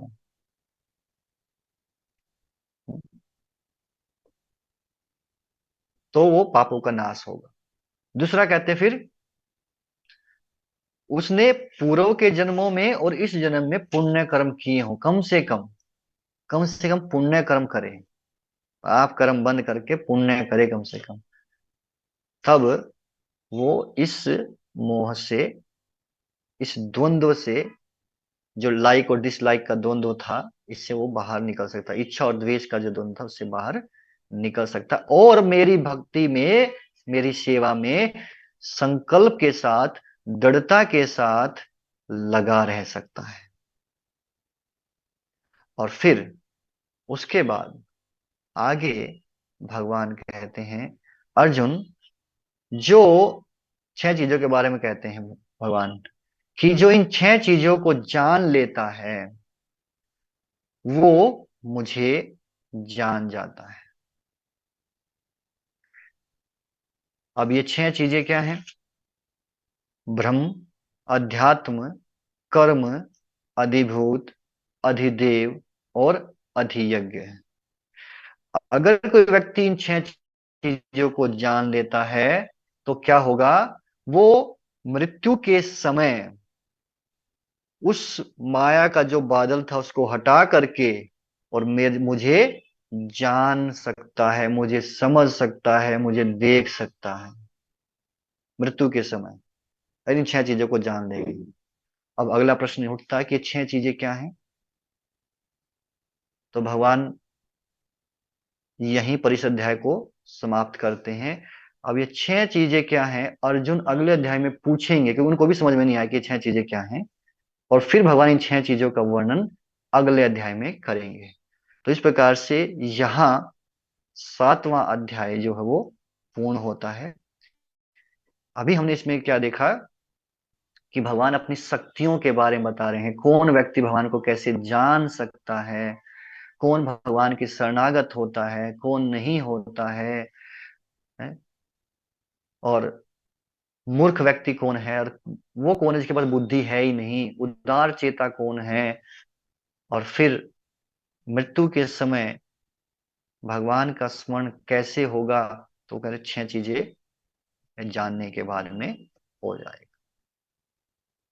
तो ये था, इस अध्याय का नाम है ज्ञान विज्ञान योग, है ना। इसमें भगवान ने बताया कि प्रैक्टिकली आप कैसे मेरे को जान सकते हो कि उस मोतियों के हार में जिस प्रकार से धागा मोतियों को टिकाए रखता है, भौतिक सृष्टि मेरे ऊपर टिकी हुई है, मैं धागे की तरह हूं, मैं दिखता नहीं बस, है ना। तो प्रैक्टिकल नॉलेज बताते हैं कैसे आप मुझे देख सकते हो। पानी जब पीते हो, तो जब पानी पियोगे तो याद करना, अरे पानी का टेस्ट तो भगवान है। इस प्रकार से आप भगवान को देख सकते हो, याद कर सकते हो। तो कुछ एग्जाम्पल्स भगवान ने यहाँ पर दिए हैं, और भी एग्जाम्पल देंगे लेकिन वो आगे देंगे, अभी तो थोड़ा सा बताया है। जब अर्जुन बोलेगा थोड़ा और बताओ, तो वहां कुछ और एग्जाम्पल्स देंगे। पर फिलहाल के लिए भगवान ने इतना एग्जाम्पल दिया है। और इस अध्याय में क्या बताया भगवान ने? अपनी शक्तियों के बारे में बताया था। कौन सी? अपरा और पराशक्ति। अपराशक्ति में 8 शक्तियां बताई थी, भौतिक, पृथ्वी, जल, अग्नि, वायु, आकाश, मन, बुद्धि और अहंकार। और जो पराशक्ति है वो है जीवात्मा, यानी कि हम। तो इस प्रकार भगवान इस अध्याय में बताते हैं, और ये सेकंड पार्ट चल पड़ा जिसमें कृष्ण के बारे में हम जानेंगे। और टीचिंग्स, शिक्षाएं। पहला, भक्ति की शुरुआत सुनने से होती है। और सुनना, अच्छा प्रश्न ये है, सुनना आसान है कि मुश्किल है? देखते हैं। प्रश्न क्या है कि सुनना आसान है कि मुश्किल है? मुश्किल है, थोड़ा मुश्किल है, नहीं, मुश्किल, आसान, मुश्किल, डिफिकल्ट। यस, तो सुनना आसान भी है और मुश्किल भी है। जनरली हर व्यक्ति बोलना चाहता है कि नहीं? हर व्यक्ति बोलना चाहता है, सुनना नहीं चाहता। लेकिन भगवान ने मुंह एक दिया और कान दो दिए हैं। और कहते हैं, बोलो कम सुनो ज्यादा। नहीं, बोलो कम,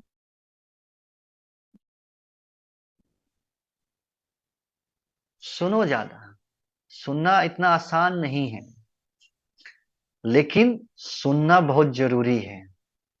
आसान भी हो जाता है जब व्यक्ति को उस प्रकार से ट्रेनिंग मिलता है। तो इसलिए यदि हम भक्ति में आगे बढ़ना चाहते हैं तो उसके लिए तो शुरुआत यहीं से, श्रवणम, सुनने से ही होगी। भगवान को देखना है, कानों से देख सकते हो आप, आंखों से नहीं देख सकते शुरुआत में। अभी वो आंखें नहीं मिली हमको कि भगवान को देख पाए, लेकिन कानों से देख सकते हैं, कानों से सुन करके, है? तो कृष्ण कथा का रस पिया जा सकता है कानों से। तो कान बहुत जरूरी है, इसलिए भगवान ने दो दिए हैं ये, मुंह एक दिया है, कहा कि सुनो ज्यादा और बोलो कम। लेकिन लोग सुनते नहीं है, कानों में डांटे लगा लेते हैं ना, कुछ लगा लेते बीच में, अंदर घुसने नहीं देते हैं। और पुपादी सोसाइटी का नाम क्या रखा है? इस कान। इस कान कि भगवान के बारे में जानना है तो कहाँ आओ? इस कान सुनो, कान से, इस कान से, चाहे इससे सुनो चाहे इससे। That's a joke also, but सुनना है, सुने के ऊपर फोकस करते हैं। दूसरा, दृष्टिकोण महत्वपूर्ण है। दृष्टिकोण का अर्थ है चश्मा, कैसे देखना है ना? हर वस्तु में भगवान को देखना, ये दृष्टिकोण बता रहे हैं। जैसे भगवान ने बताया कि कैसे आप मेरे को देख सकते हो, जल का स्वाद मैं हूँ। सूर्य को आप देखोगे तो सूर्य का जो प्रकाश है वो मैं हूँ। किसी, मान लो कोई बहुत इंटेलिजेंट व्यक्ति मिल जाए, इंटेलिजेंट व्यक्ति, तो समझ लेना उसकी बुद्धि मैं हूँ, है ना? इस प्रकार से वो चश्मा लगाना जिससे कि हम हर छोटी छोटी चीज में भगवान के हाथ को देख सकते हैं, भगवान को देख सकते हैं, वो धागे की तरह कैसे उसके अंदर छुपे हुए हैं ना? दृष्टिकोण बहुत ही महत्वपूर्ण है। तीसरा, निस्वार्थता आकर्षित करती है ना? हमने कहाँ से स्टार्ट किया था? पाप कर्म से। पाप कर्म मतलब बहुत स्वार्थी व्यक्ति है, और धीरे धीरे उसको निस्वार्थ बनना है, वो भक्ति की ओर जाना है ना? और जो व्यक्ति निस्वार्थ भाव से हमसे जुड़ता है तो हमको अच्छा लगता, नहीं लगता? कोई व्यक्ति आपको फोन करे, जब उसको काम हो बस तभी फोन करता है, तो जैसे ही उसका फोन आएगा समझ जाओगे कुछ काम होगा इसको पक्का। लेकिन अगर कोई आपको वैसे ही फोन करे, उसको कोई काम नहीं है बट आपसे हाल चाल जानने के लिए, है ना, और आपको फोन करता, तो आपको अच्छा लगेगा ऐसे व्यक्ति से बात करना, कि भैया निस्वार्थ है, उसको कोई स्वार्थ नहीं, मेरे से कोई लेना देना नहीं है, बस अ, मेरे मेरे मेरे लिए ही बात कर रहा, मेरे बारे में जानना चाहता है, अच्छी बात है। इसी प्रकार से जब कोई व्यक्ति निस्वार्थ भाव से भगवान के पास जाता है, यानी कि जो ज्ञानी था कि गए थे कुछ स्वार्थ की भावना से, पर ज्ञानी जो है वो निस्वार्थ है, इसलिए वो भगवान को ज्यादा प्रिय है। इसी प्रकार से जब हम निस्वार्थ बनते हैं तो भगवान की ओर आकर्षित होंगे। नेक्स्ट, शरणागति। शरणागति वो कड़ी है जो व्यक्ति को भगवान के साथ जोड़ती है। यानी कि भगवान के बारे में अगर जानना है तो क्या करना पड़ेगा, व्यक्ति को शरणागत होना पड़ेगा, है ना। तो भगवान मांगेगा तो धीरे धीरे भगवान देंगे उसको, धीरे धीरे भी, और साथ साथ वो निस्वार्थ होता जाएगा, उसका शुद्धिकरण होगा कि भगवान से मांग रहा है।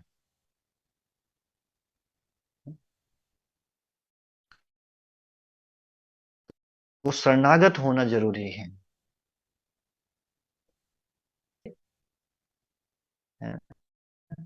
जो कि लगे रहते हैं सोशल मीडिया पे लाइक और डिसलाइक करने में, तो करें इस लाइक और डिसलाइक ऊपर उठो,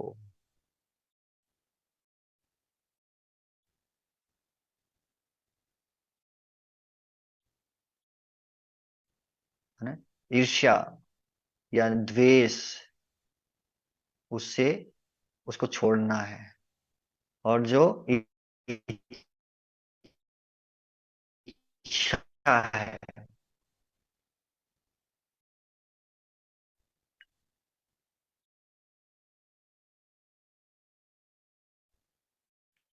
किसी सौंप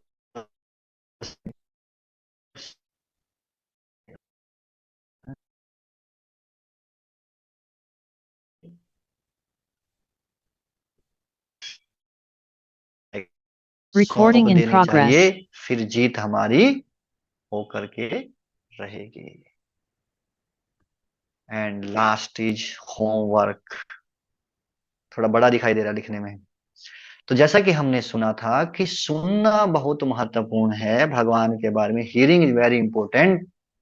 सो अब क्या होगा, डेली कुछ छोटे छोटे क्लिप्स आपके पास में आएंगी, 8 मिनट, 10 मिनट, मैक्सिमम 15 मिनट का ऐसा कुछ क्लिप्स भेजेंगे, और उसको आपको डेली सुनना है, यू हैव टू हियर। और उसमें से कम 2 पॉइंट्स आपको निकालने हैं, और फिर उसके बाद क्या करना है, उसको आपको भेजना है फैसिलिटेटर को। फैसिलिटेटर मतलब हमने पहले बताया था, जो आपको कॉल करते हैं, जो आपसे बात करते हैं डिवोटीज, उसको आप मैसेज करोगे, ये 2 पॉइंट्स आज के लेक्चर से मेरे को अच्छे लगे, जो मैंने निकाले हैं। या आप उसमें ये भी बता सकते हैं कि ये पॉइंट मैं अप्लाई करने का प्रयास करूंगा या करूंगी। ठीक है, क्लियर हो गया है होमवर्क। ओके, तो इस प्रकार ये 7वां अध्याय भगवान के बारे में ज्ञान, ज्ञान विज्ञान योग पूर्ण हुआ। ग्रंथराज श्रीमद् भगवद गीता की जय। जगत गुरु श्रील प्रभुपाद की जय। Recording stopped. Okay, question answers और किसी का है? यस, काव्या माता जी, आज आपको पहले अवसर देंगे। अनम्यूट करिए, अनम्यूट करना पड़ेगा आपको, तभी हम सुन पाएंगे कि आप क्या कहना चाहते हैं। हम लिप रीडिंग नहीं करते, है ना। 15 15 में जिसमें मूड धाया माया, इसके बारे में समझ नहीं आया मेरे को। इसके बारे में समझ नहीं आया। मैंने कहा था कि 4 प्रकार के लोग जो भगवान के शरणागत नहीं होते हैं, तो ये कौन से वर्ष में है सर, ये ये कौन से वर्ष में समझा रहे हैं? 15 में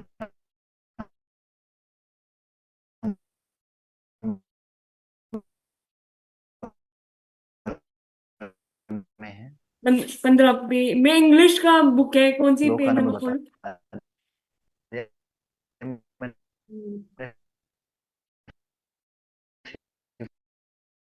15th में बता नंबर दी है, मैं खोलूं 15। 7.15।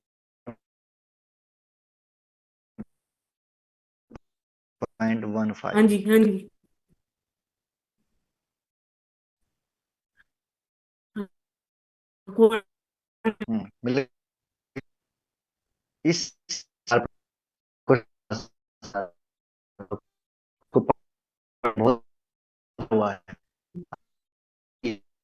आपको समझ में आएगा, लेकिन आपको मैं सी कैटेगरी में है, उसको अगर आपको जानना है तो पहले। हाँ, एक्चुअली मैंने अमोघ लीला प्रभु का मैं देखती रहती हूँ उनका सत्संग, उनका माया से रिलेटेड एक सत्संग था, उन्होंने कहा था उसमें, नहीं रेडियो द्वारका में कह रहे थे आई थिंक, कि जो सांसारिक लोग होते हैं और भक्त होते हैं उनके लिए माया अलग अलग काम करती है। सांसारिक लोग को बोलती है अरे भक्ति करके क्या कर लोगे, तुम ही भोगी हो, और भक्तों को कहती है नहीं भक्ति करो, मना नहीं करी, कल कर लेना।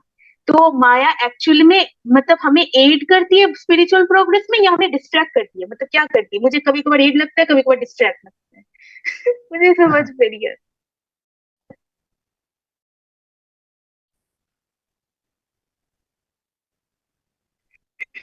माया का काम है परीक्षा लेना।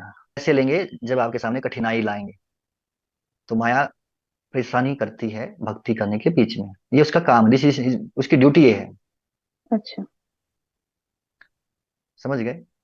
हाँ, तो सांसारिक लोगों को क्यों नहीं आने देते अगर एग्जाम ही लेना है? तो या तो मतलब ऐसा क्यों, मतलब वो मैं देखिए, समझने की थोड़ा कोशिश कर ओके, रही हूँ। अच्छा, आपने सुना है आईआईटी जेई का नाम? हाँ। ओके, हर लोग उसका एग्जाम क्यों नहीं देता? एलिजिबिलिटी नहीं होती। एलिजिबिलिटी नहीं होती है। तो जिसकी एलिजिबिलिटी नहीं है, जिसके पाप कर्म है, जिसके पुण्य नहीं है, तो वो तो आएंगे ही अच्छा। नहीं। पहले पहले फेल हो गए, अच्छा। ठीक है। उसके बाद जो आते हैं उनका एग्जाम बहुत टफ लिया जाता है, कि जो क्वालिफाइड व्यक्ति हो वही आगे जाए। तो भगवान कहते हैं अच्छा। कि मेरे पास आना है ना, तो आपको मुश्किल एग्जाम दे के आना है, तो जो क्वालिफाइड है वही मेरे पास आए, बाकी मेरे को आगे डिस्टर्ब ना करे। अच्छा। अच्छा। ठीक है। अच्छा। अच्छा। प्रभु जी मेरा, गुरु जी मेरा दूसरा क्वेश्चन एक्चुअली ये मेरी एक बेस्ट फ्रेंड से रिलेटेड है। वो अभक्त नहीं है, मतलब भगवान में तो विश्वास करती है, बट मेरा क्वेश्चन वो नहीं है। उसने चारों धाम की यात्रा कर ली, मतलब उसने चारों धाम देख रखे हैं भगवान के, विष्णु के, हम्म। हम्म। कृष्ण के भी, वो जगन्नाथ धाम, ये धाम, चारों धाम के उसके दर्शन हो गए, बट उसे भगवत गीता सूट नहीं होती। मैंने उससे पूछा था मैं तुझे भगवत गीता दूं, मैं हम्म। इसे एक्चुअली देना चाहती थी, वो आइलैंड से अभी अभी आई हुई थी। तो उसने कहा नहीं मुझे भगवत गीता सूट नहीं हो। तो मैंने कहा ऐसा कैसे हो सकता है, भगवत गीता कैसे नहीं सूट हो सकता? उसने कहा था 2018 या 19 में हमारे घर में भगवत गीता लाया गया था, उसके बाद ही मैं हम्म। बीमार हो गई थी, और घर के हम्म। पंडित ने बोल दिया था भगवत गीता मत रखो आप लोग, आपको सूट नहीं हो रहा। हम्म। तो भगवान ने रिजेक्ट तो नहीं किया उसे, इससे रिलेटेड कुछ बोल नहीं पाती मेरा, मैं हम्म। मम्मी को बोल बोल के ये कर देती हूँ, बट उसे नहीं बोल पाती कुछ भी, सूट नहीं करेगा, फिर मुझ पे ब्लेम आएगा कि हाँ मैंने तुझसे भगवत गीता सुना था। बेस्ट फ्रेंड भी है, ऐसा नहीं है, उसने काफी हम्म। सालों की हमारी दोस्ती है, और उसने मुझे बहुत सपोर्ट भी किया है, तो साथ भी नहीं छोड़ सकती हम्म। मैं। तो क्या हम्म। करूं मैं तब? ऐसा क्यों कि चार धाम देख लिया मैंने, आज तक एक धाम भी नहीं देखा प्रभु जी, एक हाँ। धाम नहीं जा पाई, तो ऐसा क्यों? भगवान ने उससे बुला लिया और भगवत गीता सूट नहीं करवाया। और मेरे घर से आई थिंक 2010 से श्रीला प्रभुपाद जी की ही भगवत गीता पढ़ी है मैंने, तब भी 10 साल की उम्र में भगवत गीता थोड़ा बहुत पढ़ा था, और मैंने उसे एज इट इज एक्सेप्ट किया था। मैं आज तक एक धाम भी नहीं देख पाई, उसने देख लिया, हम्म। उसे भगवत गीता सूट नहीं कर रहा है। ऐसी ये कॉन्ट्रोडिक्टरी बात कैसे हो रही है एक साथ? हम्म। कोई कॉन्ट्राडिक्टरी नहीं है। धाम में तो कुत्ते भी रहते हैं, हाँ। इसका मतलब क्या उसने धाम दर्शन कर लिया? नहीं नहीं। धाम जाने का अर्थ ये नहीं कि वहां जाके मंदिर देख करके आ गए, फोटो देख करके आ गए, हो गए धाम दर्शन।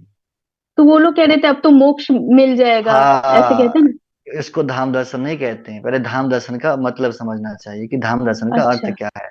धाम जाने का अच्छा। उद्देश्य क्या होता है, धाम जा करके क्या करना चाहिए। धाम जाके ये नहीं कि वहां पर चाट पकौड़े खा के आ जाए और हो गया हम तो धाम गए थे जी। हाँ हाँ। आप पूछो लोगों से वृंदावन गए थे? हाँ, वृंदावन घूम के आए हम। भाई, वृंदावन को घूमने की जगह है क्या? नहीं नहीं।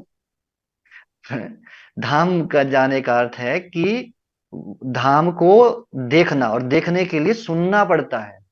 ओह। वहां सुना तो है नहीं किसी से, नहीं नहीं। वहां जाके किसी से सुना बस नहीं, भगवान आप की गए मूर्ति और देखा। फोटो हाँ। दे, बस। ये तो प्रभुपाद जी बोलते हैं दिस इज आई एक्सरसाइज, ये आंखों की कसरत है, भगवान को देख ओ। के आ जाना।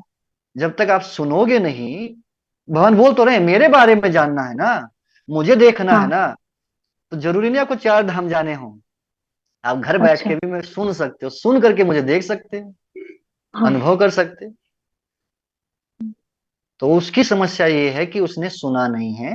नहीं और नहीं। दूसरी बात है, भगवत गीता सूट नहीं करती। ये अब जिस पंडित जी ने बोला, उस पंडित जी को भी नहीं पता कि भगवत गीता है क्या। ठीक है।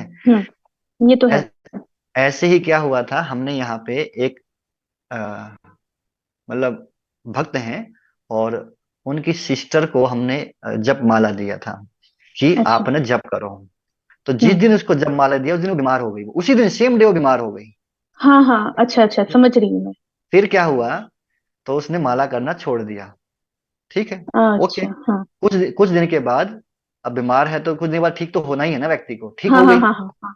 फिर हाँ। उसके बाद क्या हुआ, फिर मिली, तो हमने फिर पूछा आप माला करते हैं? नहीं नहीं, वो पिछली बार माला स्टार्ट किया था, मैं बीमार हो गई। मैं कोई बात नहीं, आप दोबारा करो। उसने दोबारा दोबारा करो। स्टार्ट किया, वो फिर बीमार हो गई। अच्छा। ऐसा कोइंसिडेंस था कि वो फिर से बीमार हो गई। कोइंसिडेंस, हाँ हाँ। फिर फिर उसने छोड़ दिया। फिर छोड़ दिया। फिर थर्ड टाइम कुछ समय के बाद फिर मिली।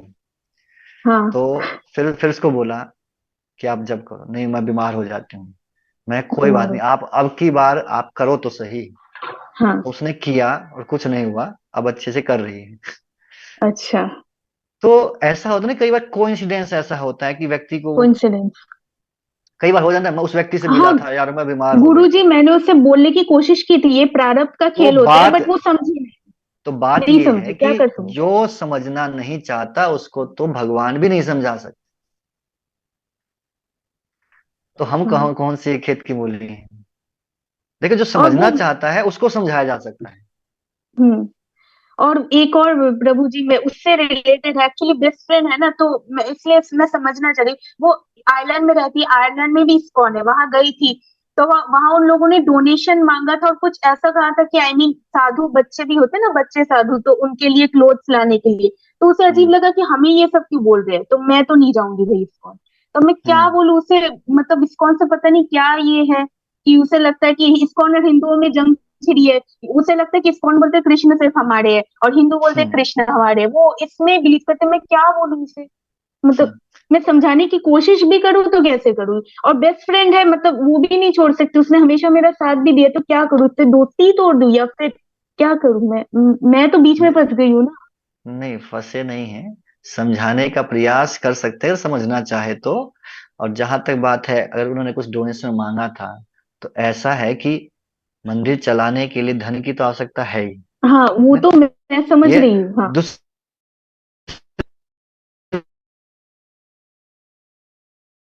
बात है कि तो नहीं, ऐसा तो है नहीं कि भाई मंदिर में आप नहीं, गए थे, आपको जबरदस्ती। पकड़ करके बांध लिया कि पैसे दोगे तो ही आपको छोड़ेंगे, ऐसा तो नहीं नहीं है। नहीं नहीं, ऐसा तो नहीं था, ऐसा नहीं था, ऐसा तो कभी हो भी व्यक्ति, नहीं सकता, पता है। देखिए, बोलना तो पड़ता ही है ना। हम्म। बिना बिना रोए तो माँ दूध नहीं पिलाती।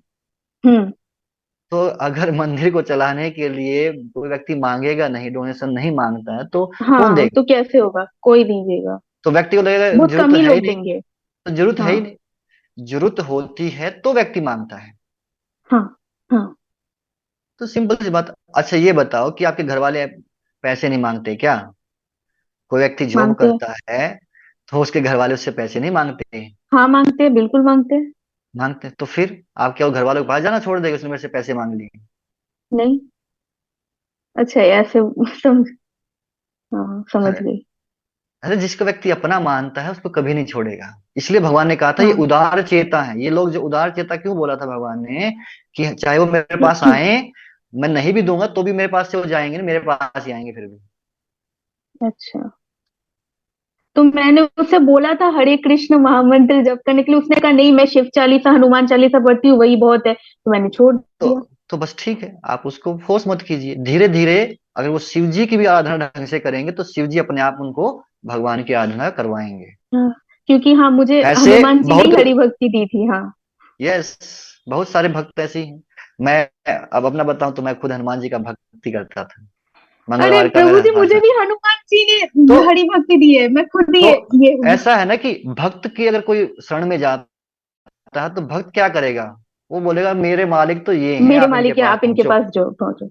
हनुमान जी की भक्ति से मैंने विष्णु सहस्त्र नाम पढ़ना स्टार्ट किया, उसके 5-6 साल बाद मैं एक ऐसे पीजी में रहने लगी जहाँ राधा कृष्ण की ये होती थी, और मुझे मिल गया फाइनली। यस। ठीक है। और एक लास्ट क्वेश्चन प्रभु जी, मेरा ये क्वेश्चन है, ये सोच सोच के मैं रो भी जाती हूँ कभी कभार, मतलब काफी टाइम, कि राम जी को तो वनवास 14 साल का मिला था ना, तो ये जो राम हम्म। लला ने आने में 500 साल क्यों लगा दिए?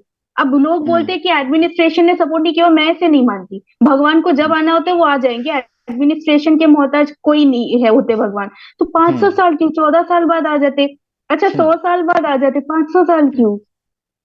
अब ये तो भगवान ही बताएंगे आपको। आप जब उनके पास जाएंगे तो उनसे पूछ लेना कि आपने इतना टाइम क्यों लगा दिया। अरे प्रभु जी आप बता दीजिए ना, आप खुद अब इतने बड़े भक्त हैं, आप थोड़ा बता पाएंगे इसलिए, देखिए, क्योंकि भगवान ने ऐसा क्यों किया, ये प्रश्न ही गलत है एक्चुअली। ये जो प्रश्न अच्छा। पूछना है भगवान ने ऐसा क्यों किया, अरे पहले बताया ना, भगवान स्वतंत्र है, बताया था। हाँ। हाँ।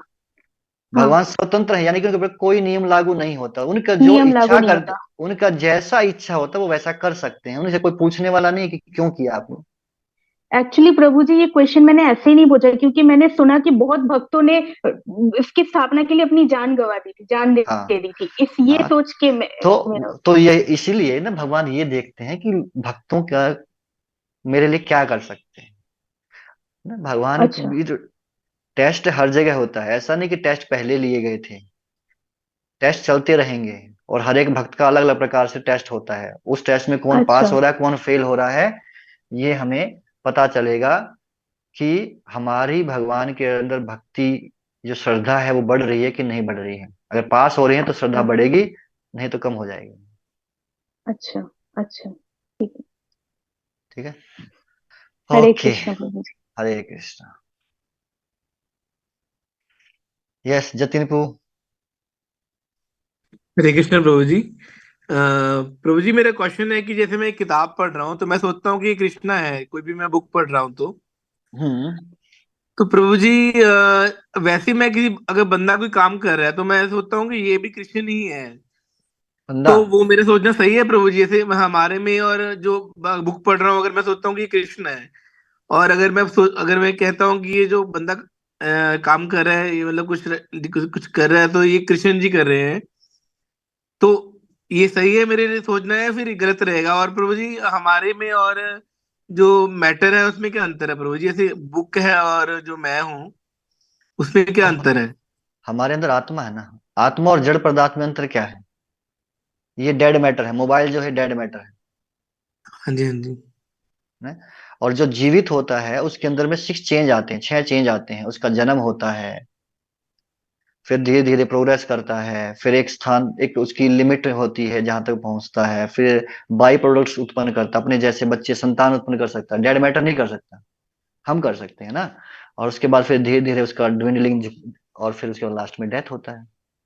हाँ जी प्रभु जी और और पहला प्रश्न क्या था? मेरा प्रश्न ये था कि अगर मैं सोचता हूँ कि ये बुक है हाँ, कृष्णा है, तो तब हाँ तो ये ये सामने अभी वाले जो बताया। बंदे बैठे हैं ये भी कृष्णा है, तो ये नहीं, मेरा ये सोचना सही है ये प्रभु जी? ये मायावाद है कि ये कृष्ण है। अच्छा। अभी बताया कि भगवान कह रहे हैं कि उस व्यक्ति के काम करने की क्षमता में हूं, वो ठीक है व्यक्ति प्रभु में जी। नहीं हूं। आत्मा और परमात्मा आर बोथ डिफरेंट, हाँ जी, वो एक नहीं है। हाँ जी, हाँ जी। वो एक नहीं कह सकते उनको। हमने पहले भी ये सुना था कि सभी है आत्मा और सब में है परमात्मा। हम्म। तो उस व्यक्ति के अंदर भी भगवान है, आप अगर ये सोचते हैं देन दैट इज ओके। हाँ जी, उस हाँ जी। व्यक्ति के अंदर काम करने की जो क्षमता है वो भगवान है। जैसे कि आज भगवान ने बताया कि मैं किस प्रकार से हर एक चीज को ध्यान रखता हूँ, तो दैट इज ओके। बट अगर आप ये सोचो व्यक्ति भगवान है, दैट इज मायावाद। ठीक है प्रभु जी। प्रभु जी अगर कोई बुक पढ़ रहा हूँ मैं, अगर वो सोचता हूँ कि कृष्ण है तो वो सही है प्रभु जी? कृष्ण नहीं है, कृष्ण उसके अंदर है। हाँ यहां तक जी। कि भगवान कह रहे हैं कि एक अणु, परमाणु तक, जो परमाणु सबसे छोटा बनाया जाता है उसके अंदर भी भगवान है। अगर वो भगवान उसके अंदर नहीं है तो उसका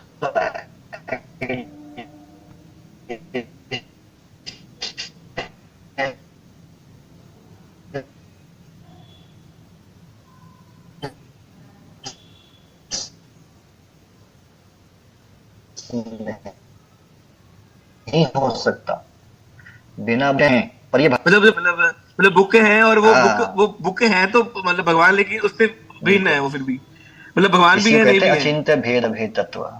भगवान ठीक है है भी प्रभु और जी। नहीं भी। ठीक है प्रभु जी, ठीक है प्रभु जी। ओके, हरे कृष्णा। हरे कृष्णा। यस, स्पंदन प्रभु, लास्ट। हरे कृष्णा प्रभु जी, दंडवत प्रणाम। हरे कृष्णा। प्रभु जी मेरा ऐसा कोई मतलब क्वेश्चन नहीं है, बस एक कंफ्यूजन था उसको, मतलब भगवान कह रहे हैं कि पानी में मैं स्वाद हूँ, हम्म। मतलब पानी का स्वाद कैसे हो, मतलब पानी तो टेस्टलेस होता है ना प्रभु जी, मीठा पानी को अगर छोड़ दे हाँ, तो ये बाकी जो। साइंस कहती है। हम्म, साइंस कहती है कि पानी में स्वाद नहीं होता, लेकिन अगर पानी के अंदर टेस्ट नहीं है, वो स्वाद नहीं है, वो प्यास किस चीज से बुझती है? लेकिन प्रभु जी वो पानी मतलब। के अंदर ही टेस्ट है जो प्यास को बुझा सकता है। वो दूध के अंदर नहीं होगा। अब दूध पियोगे वो प्यास नहीं बुझेगी, पानी से ही बुझेगी वो प्यास। अच्छा प्रभु जी, हम्म। ठीक है प्रभु जी। हरे कृष्ण। ओके, हरे कृष्णा। यस, निशा माता जी।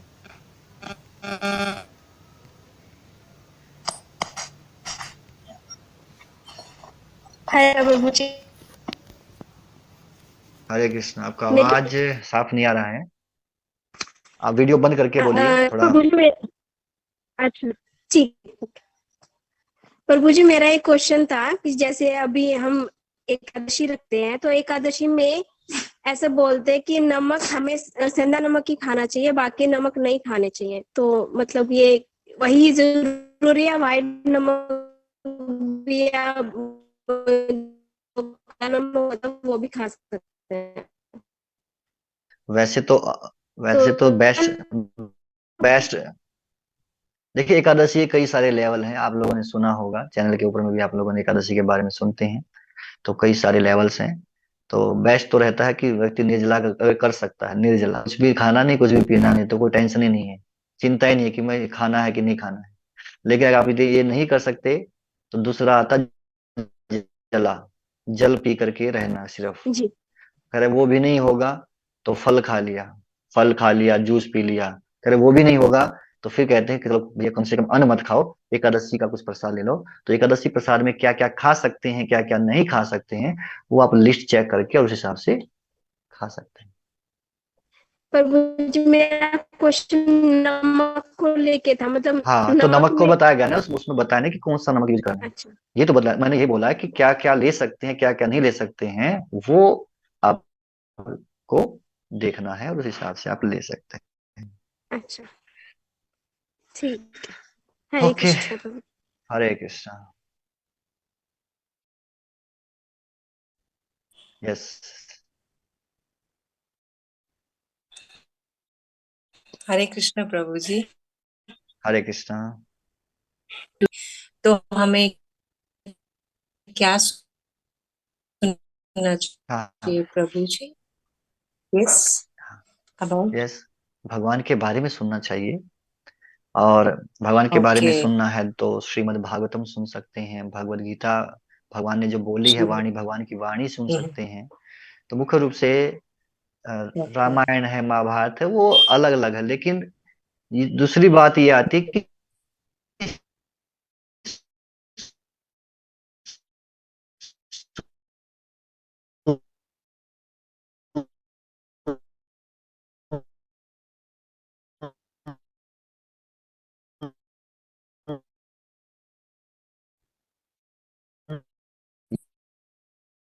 का कार्य है, बट क्या सही है, क्या क्या गलत है, ये डिसाइड करना ये इंटेलिजेंस का कार्य है। ओके। ठीक है ठीक है। प्रभु जी। ओके। ठीक है, थैंक यू प्रभु जी। हरे कृष्ण। हरे हरे कृष्णा। लास्ट।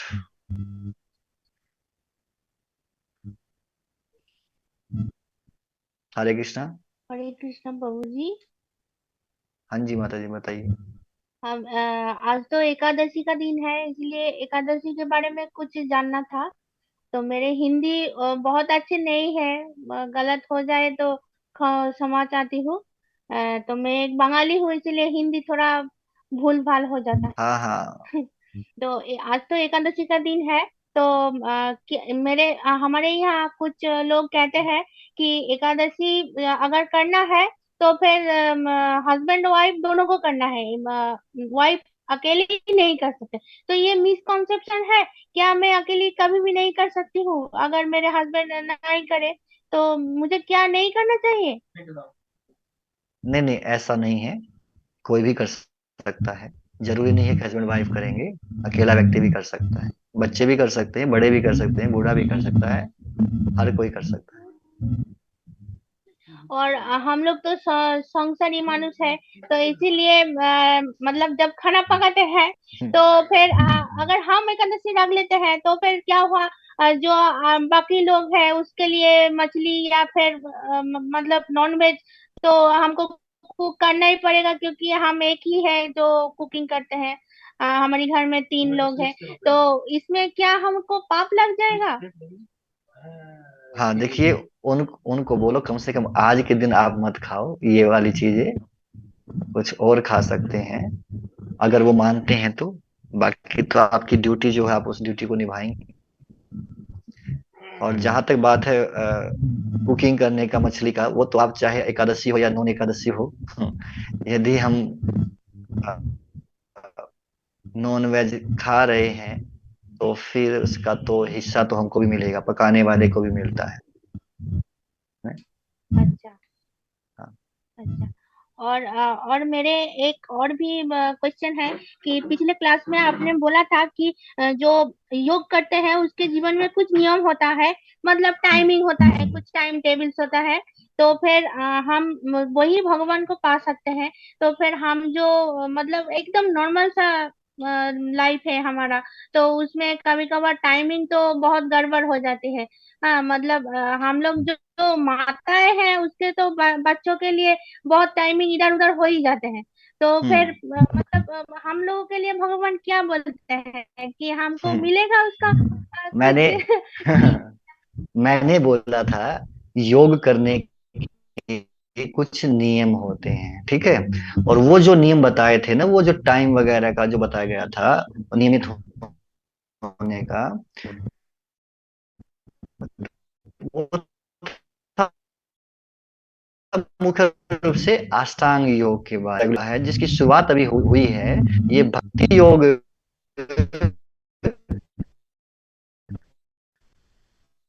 कोई भी कर सकता है। सीखा वो जो दृष्टिकोण है चीजों को देखने का, बस उसको अपनाना है, वो चश्मा लगाना है और हर चीज में भगवान को देखने का प्रयास करना है। इसी को कहते हैं कृष्णा कॉन्शियसनेस। कृष्ण भावना भावित होने का अर्थ यही है कि हर चीज में भगवान को हम देख पाते हैं, बस। तो आप भी भगवान को प्राप्त अच्छा। कर सकते हैं, ठीक है। अच्छा अच्छा गुरु जी, ठीक है। और एक क्वेश्चन है कि मैं भागवतम की कुछ कथाएं सुन रही थी, तो हम्म। उसमें बोला गया कि बिना कर्म किए जो फल आपको मिलते हैं वो पाप के कारण होते हैं, विनाश के कारण होते हैं। तो इसके बारे में मेरे क्वेश्चन ये है, कभी कभी ये देखने को मिलते हैं कि जो पिताजी है वो बहुत पैसे रख के गए हैं, बट उसके जो सन है वो कर्म से तो वो पैसा नहीं पाया। तो क्या वो जो मतलब पिताजी के जो पैसे हैं जो उसने विरासत में पाया, तो क्या हम्म। वो उसके लिए ठीक है या फिर पाप है? क्योंकि वो तो कर्म करते नहीं पाया, हाँ बट हाँ। पा गया है। तो ये क्या है? तो पिछले अध्याय में हमने सुना था कि भगवान ने कहा था कि जिसने योग अभ्यास किया है लेकिन थोड़ा किया है, तो उसका जन्म ऐसे धनी परिवार में होगा जहां उसको पैसे कमाने के लिए मेहनत करने की आवश्यकता नहीं होगी। तो इसका अर्थ है कि हाँ। उसने पिछले जन्म में कुछ भक्ति किया था, इस वजह से उसको वो पैसा मिला है। अच्छा, तो ये उसके लिए पाप का कोई नहीं कारण नहीं नहीं नहीं नहीं है? नहीं नहीं नहीं, नहीं। अच्छा अच्छा अच्छा। अच्छा गुरुजी। और मेरे लास्ट जो क्वेश्चन है कि आप जो पिछली क्लास में बोले थे कि कर्म सन्यासी और कर्म जोगी, तो वो कॉन्सेप्ट जब आप पढ़ा रहे थे तब तो मुझे लग गया कि हाँ मैं सब कुछ समझ हम्म। गया। टीचर होता है तो स्टूडेंट का सब कुछ समझ में आ जाता है। पर क्लास बंद हो गया, बुक भी बंद हो गया, और कुछ दिन चला गया तो मेरे निकल गया माथा से। तो कृपा करके ये जरा बता दीजिए कि कर्म सन्यासी और कर्म योगी के मध्य क्या डिफरेंस है, मतलब एक और दो, या फिर कुछ कम वर्ड में अगर मैं जानना चाहूँ तो डिफरेंस क्या है, मेन डिफरेंस क्या है? हाँ, भगवान ने कहा था कि अर्जुन, जो निष्काम कर्म योगी है, जो निष्काम कर्म योगी है, वो हाँ सन्यासी भी है और वो योगी भी है, हाँ जो निष्काम कर्म करता है। सन्यासी क्यों है? क्योंकि वो त्याग करता है, अपने कर्म फलों का त्याग कर देता है। और योगी क्यों है? कि अपने मन को नियंत्रित करता है। जब तक व्यक्ति का मन नियंत्रण में नहीं होगा, वो अपने चीजों को कैसे त्याग सकता है? तो इसलिए कह रहे जो निष्काम, अर्जुन तुम निष्काम कर्म योगी बन जाओगे तो तुम क्या बन जाओगे? अपने आप योगी भी बन सन्यासी, जाओगे, और दूसरा सन्यासी भी बन जाएंगे। सन्यासी भी बन जाओगे, क्योंकि निष्काम कर्म ये दोनों ही कर रहा है। हम्म। तो फिर डिफरेंस क्या है, मतलब डिफरेंस मुझको समझ में नहीं आया। हाँ ये तो देखिए, ठीक है कि जो निष्काम कर्म सन्यासी, करता है। हाँ, हाँ सन्यासी, बोलिए। सन्यास आश्रम के बाद सन्यासी बनता है व्यक्ति। लेकिन जो हाँ योगी है, योगाभ्यास का जो वो प्रैक्टिस है, वो दूसरे आश्रमों में भी किया जा सकता है। अच्छा। ठीक है? हाँ हाँ हाँ ठीक है ठीक है। ठीक है ओके। बोलिए। हरे कृष्ण। हरे हरे कृष्ण।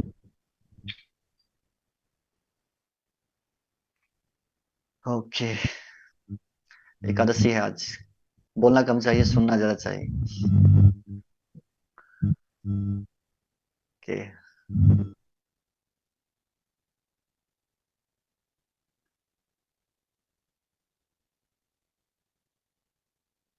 यस, हरे कृष्ण।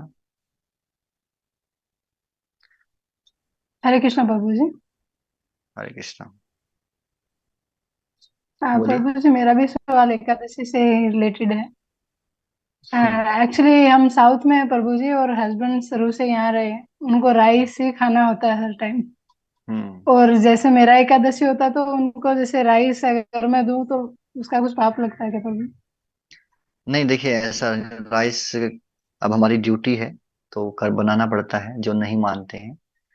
तो अगर वो नहीं रह सकते तो ठीक है, आप बनाइए, लेकिन कम से कम खुद ना लीजिए। जी दैट इज प्रभु। ओके। That is okay. और अब मतलब नहीं तो घर में लड़ाई हो जाएगी, तो वो फिर फास्टिंग करने का क्या जी जी फायदा? प्रभु, अब बिल्कुल, आप मतलब वो समझिए, यही बोलते हैं वो कि आपको जो करना है आप करिए। मुझे मत बोलो जी बस, प्रभु। है ना? मुझे मत बोलो। हाँ वही बोलते हैं।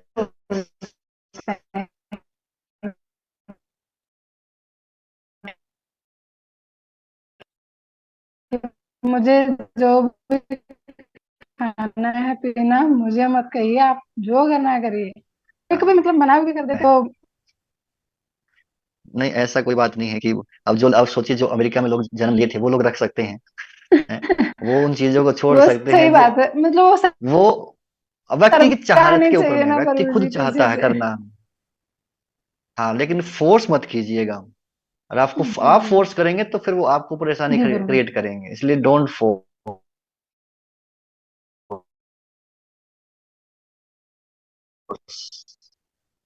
बता सकते हैं। जी प्रभु।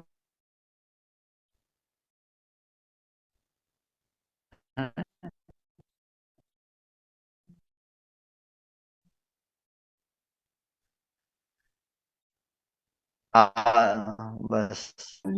जी। और सुना था ओके। प्रभु लोग बोलते हैं जैसे चाय बनाते हैं उन्हें मिलता है इससे, तो वो भी हमें नहीं लेना चाहिए फास्टिंग अगर है तो। हम्म। क्यों तो मैंने जो अपना प्रभु जी, तो मतलब एक डाउट डाल दिया वो दादी जी ने नहीं कि नहीं ऐसे नहीं, हनी भी नहीं लेना चाहिए। जी ले प्रभु जी। सकते हैं।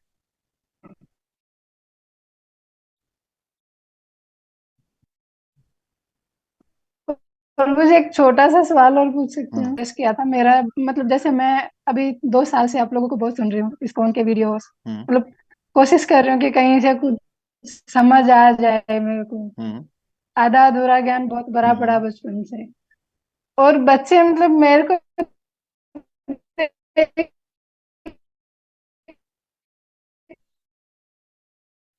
कि उनका इंटरेस्ट बहुत रहता है, लेकिन